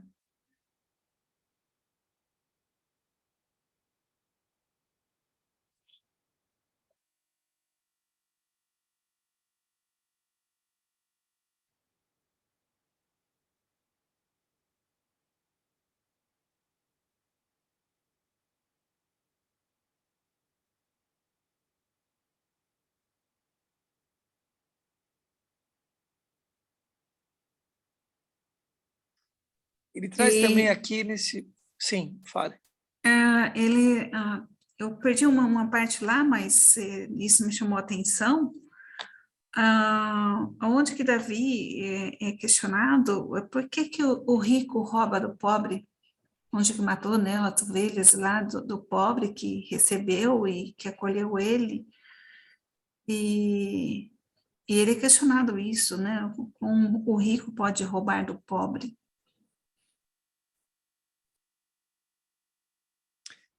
É a passagem que ele fala sobre a compaixão, não é? Sobre adultério, sobre a promessa, de se fazer a promessa e cumprir a promessa. Que esse é o lugar onde se testa. Porque isso é muito presente na história de Davi e de Salomão, né? E dos antigos profetas também, né? O que Deus prometeu a ele, a sua família e seu povo, né? E cumpriu, independentemente das transgressões, né?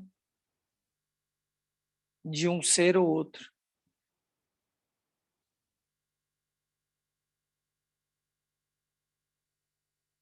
Eu achei também interessante essa visão, né, de que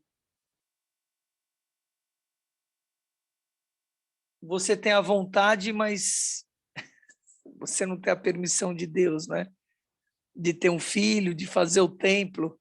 Não é você que vai fazer o templo, porque você não tem um estado vibracional para isso. É seu filho que vai fazer, Salomão. Você vai preparar seu filho para fazer o templo, mas você não fará o templo que você matou muitas pessoas.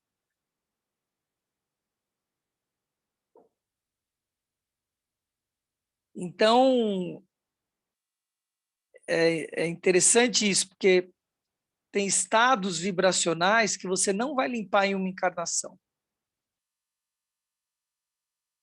Que você carrega, você ou como pela geração, né, geracional mesmo.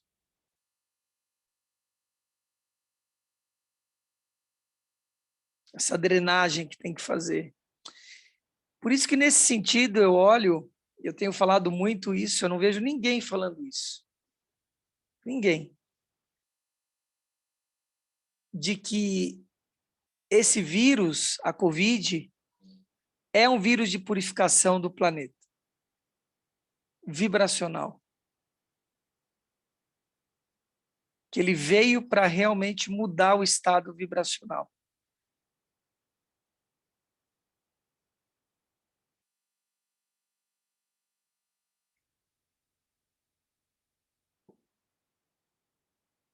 Você escuta muito isso, a pessoa que passou. Esses casos mais leves agora, não. Mas na época mais pesada, como eu vivi, etc., as pessoas que realmente passaram por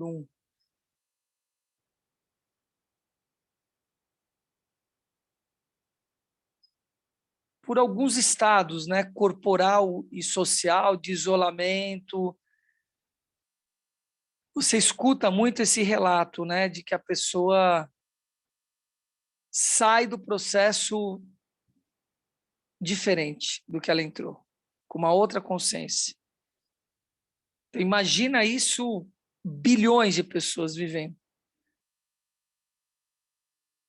E numa limpa, né, completa, porque eu não tenho ideia quantos foram registrados, né, fora os que não foram registrados, de morte por Covid. Não acho também que aumentou, isso é outra coisa que eu falo, eu não acho que aumentou o número de morte e nascimento do planeta nesse momento.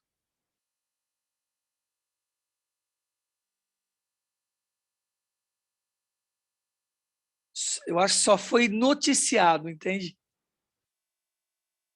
Essas mortes.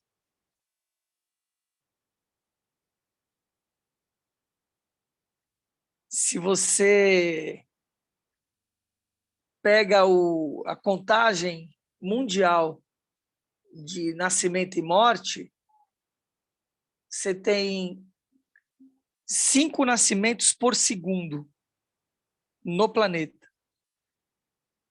e 3 mortes.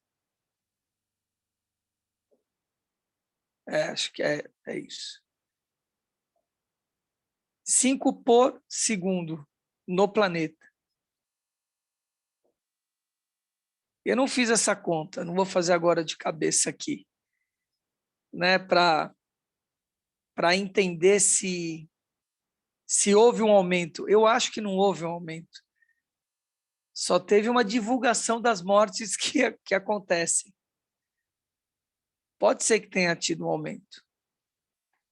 O fato é que, por isso que eu falo que é um êxodo, não é mesmo? Tenho falado muito sobre isso. Então, muda-se o estado vibracional, né? Esse lugar que vibracionalmente não é possível, né? Não encaixa determinadas situações acontecerem.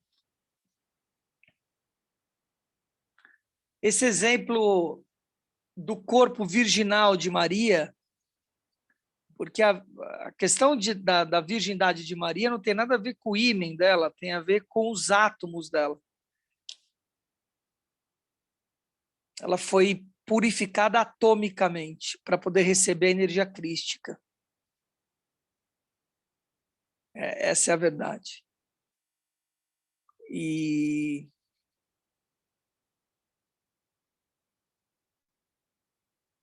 isso é muito interessante você pensar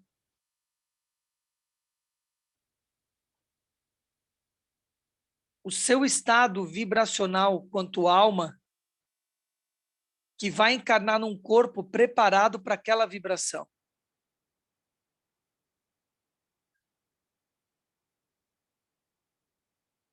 Um corpo que vai ser gerado pelo seu pai e pela sua mãe, por um homem ou por uma mulher. Aquele homem e aquela mulher têm um estado vibracional, como Maria, tem um estado vibracional, vai gerar um corpo. Aquele corpo físico, ele tem um estado que precisa encaixar vibracionalmente. Compreendem o que eu estou falando? Não, né? Porque você estava aí no celular, né, dona Helene? Agora eu vou explicar de novo para você. Funciona, né? Falando de uma coisa tão importante, se perde. É essa coisa, você entendeu? Vai estourar a bexiga, aí não estoura a bexiga, entendeu? Maria foi preparada atomicamente para receber energia crística, num corpo, um corpo preparado para receber energia crística. Esse corpo que você tem é um corpo compatível para te receber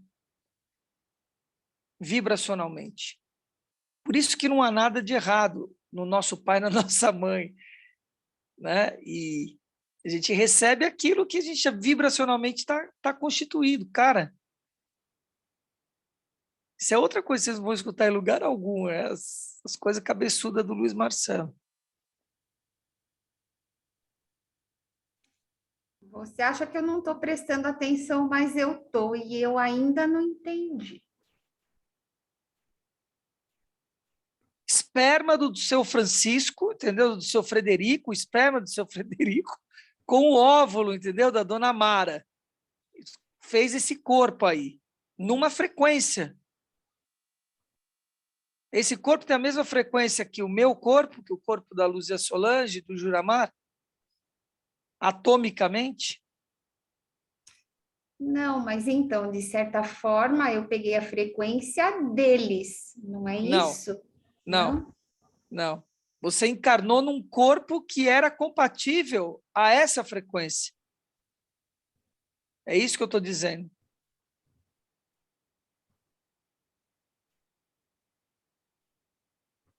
Você encarna num corpo preparado para a sua frequência.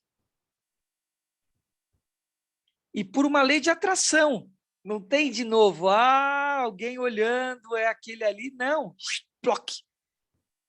Por isso que fica aquela coisa, olha, tem um serzinho, só vejo bebê, só vejo não sei o quê, só pensa em bebê, começa a sonhar com o bebê, com não sei o quê, porque tem uma energia vibracional à sua volta parecida.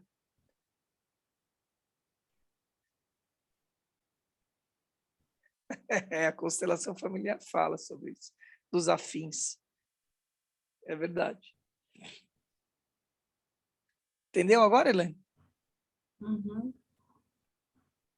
Isso é uma teoria Luiz Marceliana, entendeu?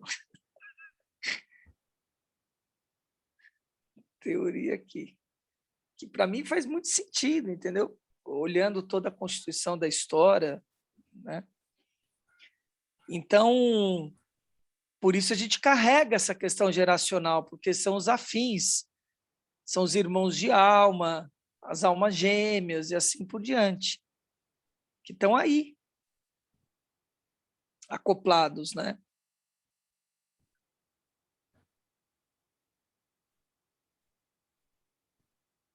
Cabe a gente drenar essa... Por isso que eu olho, assim, muitas vezes, com a consciência que eu tenho hoje, e eu falo, eu penso assim, nossa, as pessoas... E o que eu vou falar, eu já fui muito isso, né? Não dão prioridade aonde tem que dar prioridade. Verdadeiramente. A prioridade está completamente equivocada na humanidade. Completamente equivocada. A prioridade.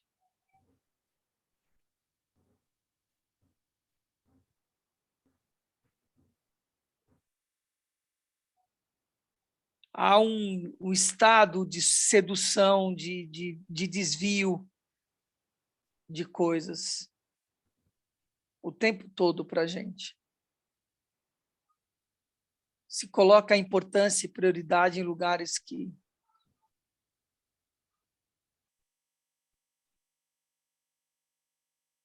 não limpa esse... Celulares, por exemplo, fazem isso, né?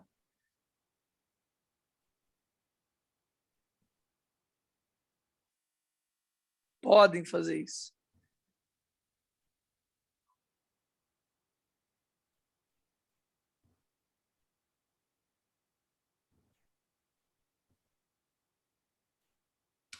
Como que você pode identificar almas gêmeas?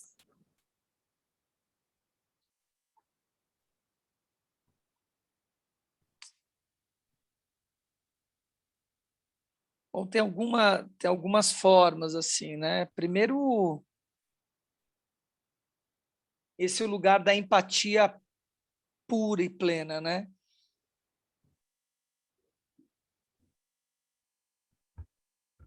Esse lugar da empatia pura e plena, né?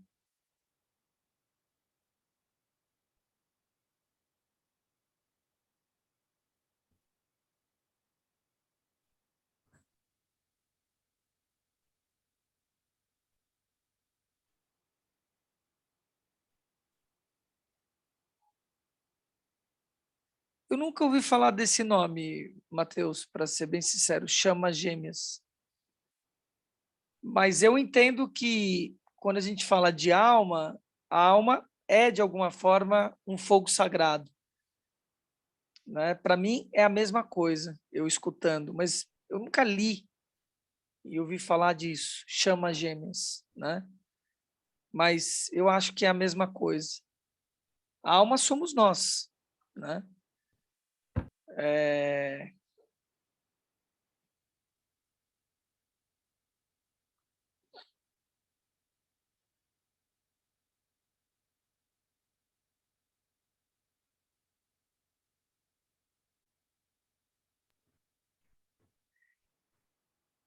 Clone, né? Tá falando sobre o clone, né? De fazer um clone. Você pode fazer um corpo geneticamente igual, entende? Mas uma alma geneticamente igual não vai ter, né? Vai encarnar o que tiver que encarnar. Não pode esquecer, né? Esse lugar. Não vai nascer a mesma coisa, entende? As pessoas acham que vai nascer a mesma coisa. Não vai, né? De forma alguma, entende? A alma ela é genuína, né?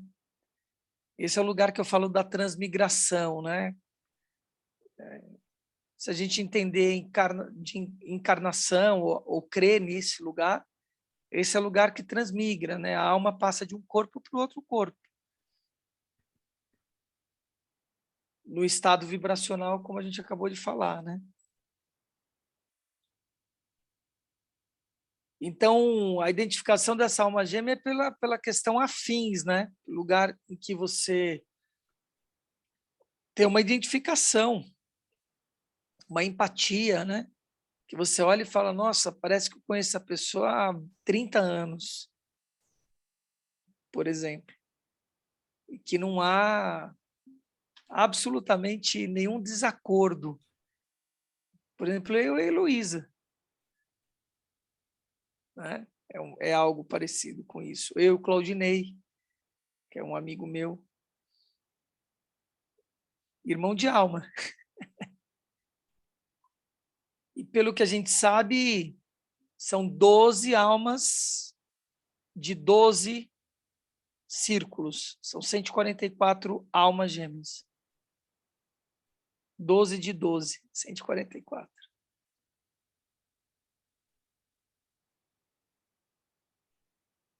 São almas fabricadas, né? Da mesma forma que é fabricado um corpo físico, são fabricadas almas também. Nos berços de almas, chamado berços de almas. Enfim, pelos Elohims e os Eloás. São os construtores de almas, né? Isso ninguém fala, ninguém entra. Isso é muito profundo, tudo que eu estou dizendo aqui. Onde nós estamos entrando. O lugar que nós estamos entrando.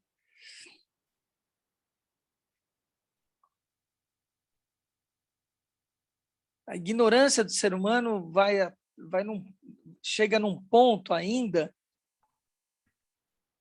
que é muito doido, que ele imagina e pensa que do nada nasceu alguma coisa e começou, entendeu?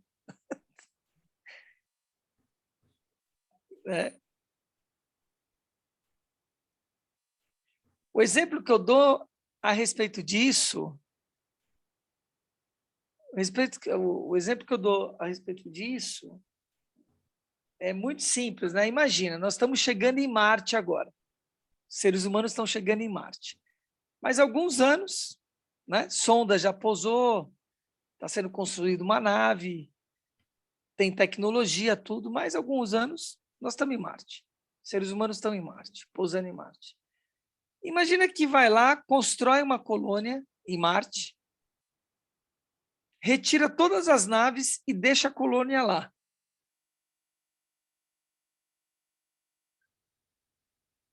Sem nave espacial, sem nada. Construiu uma atmosfera, está lá, os seres humanos, e a gente se retira da história. E aí começa a proliferar os seres humanos em Marte. Como é que vai ser depois de 10 mil anos?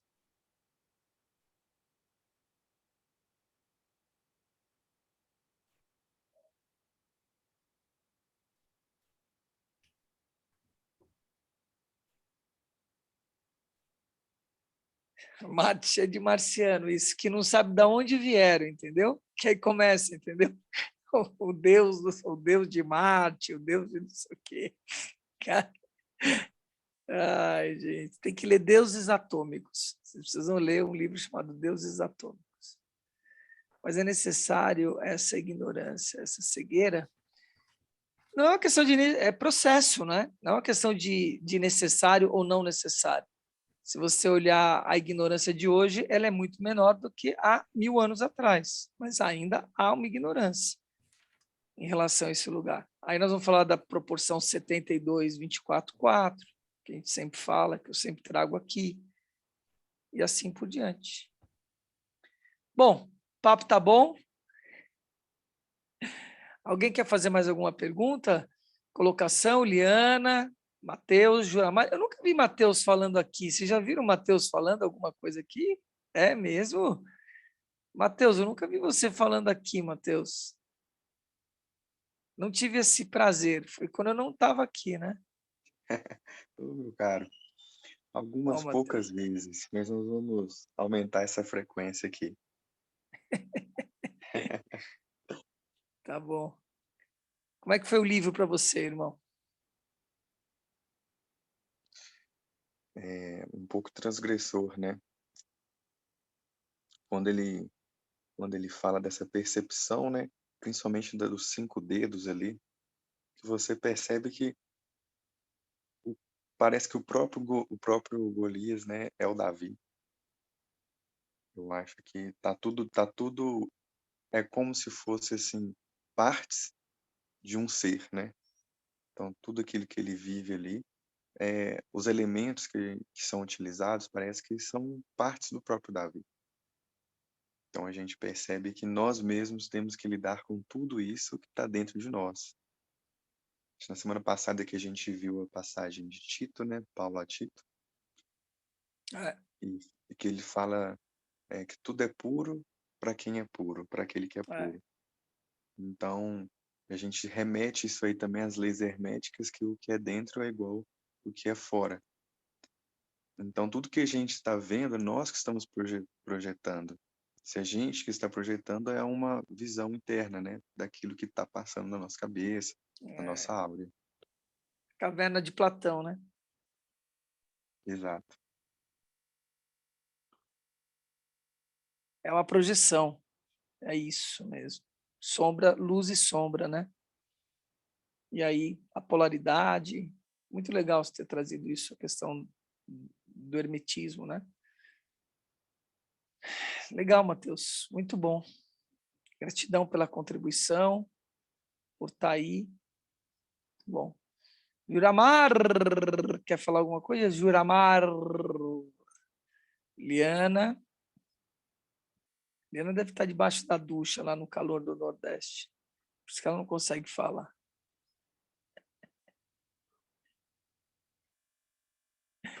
Tá bom, queridos.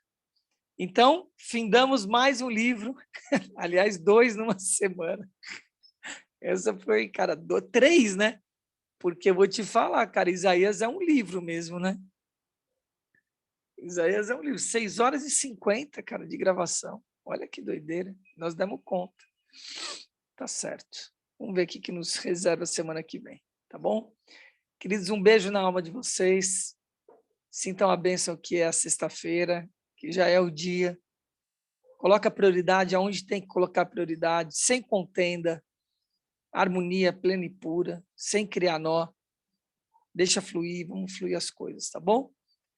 Um beijo, valeu!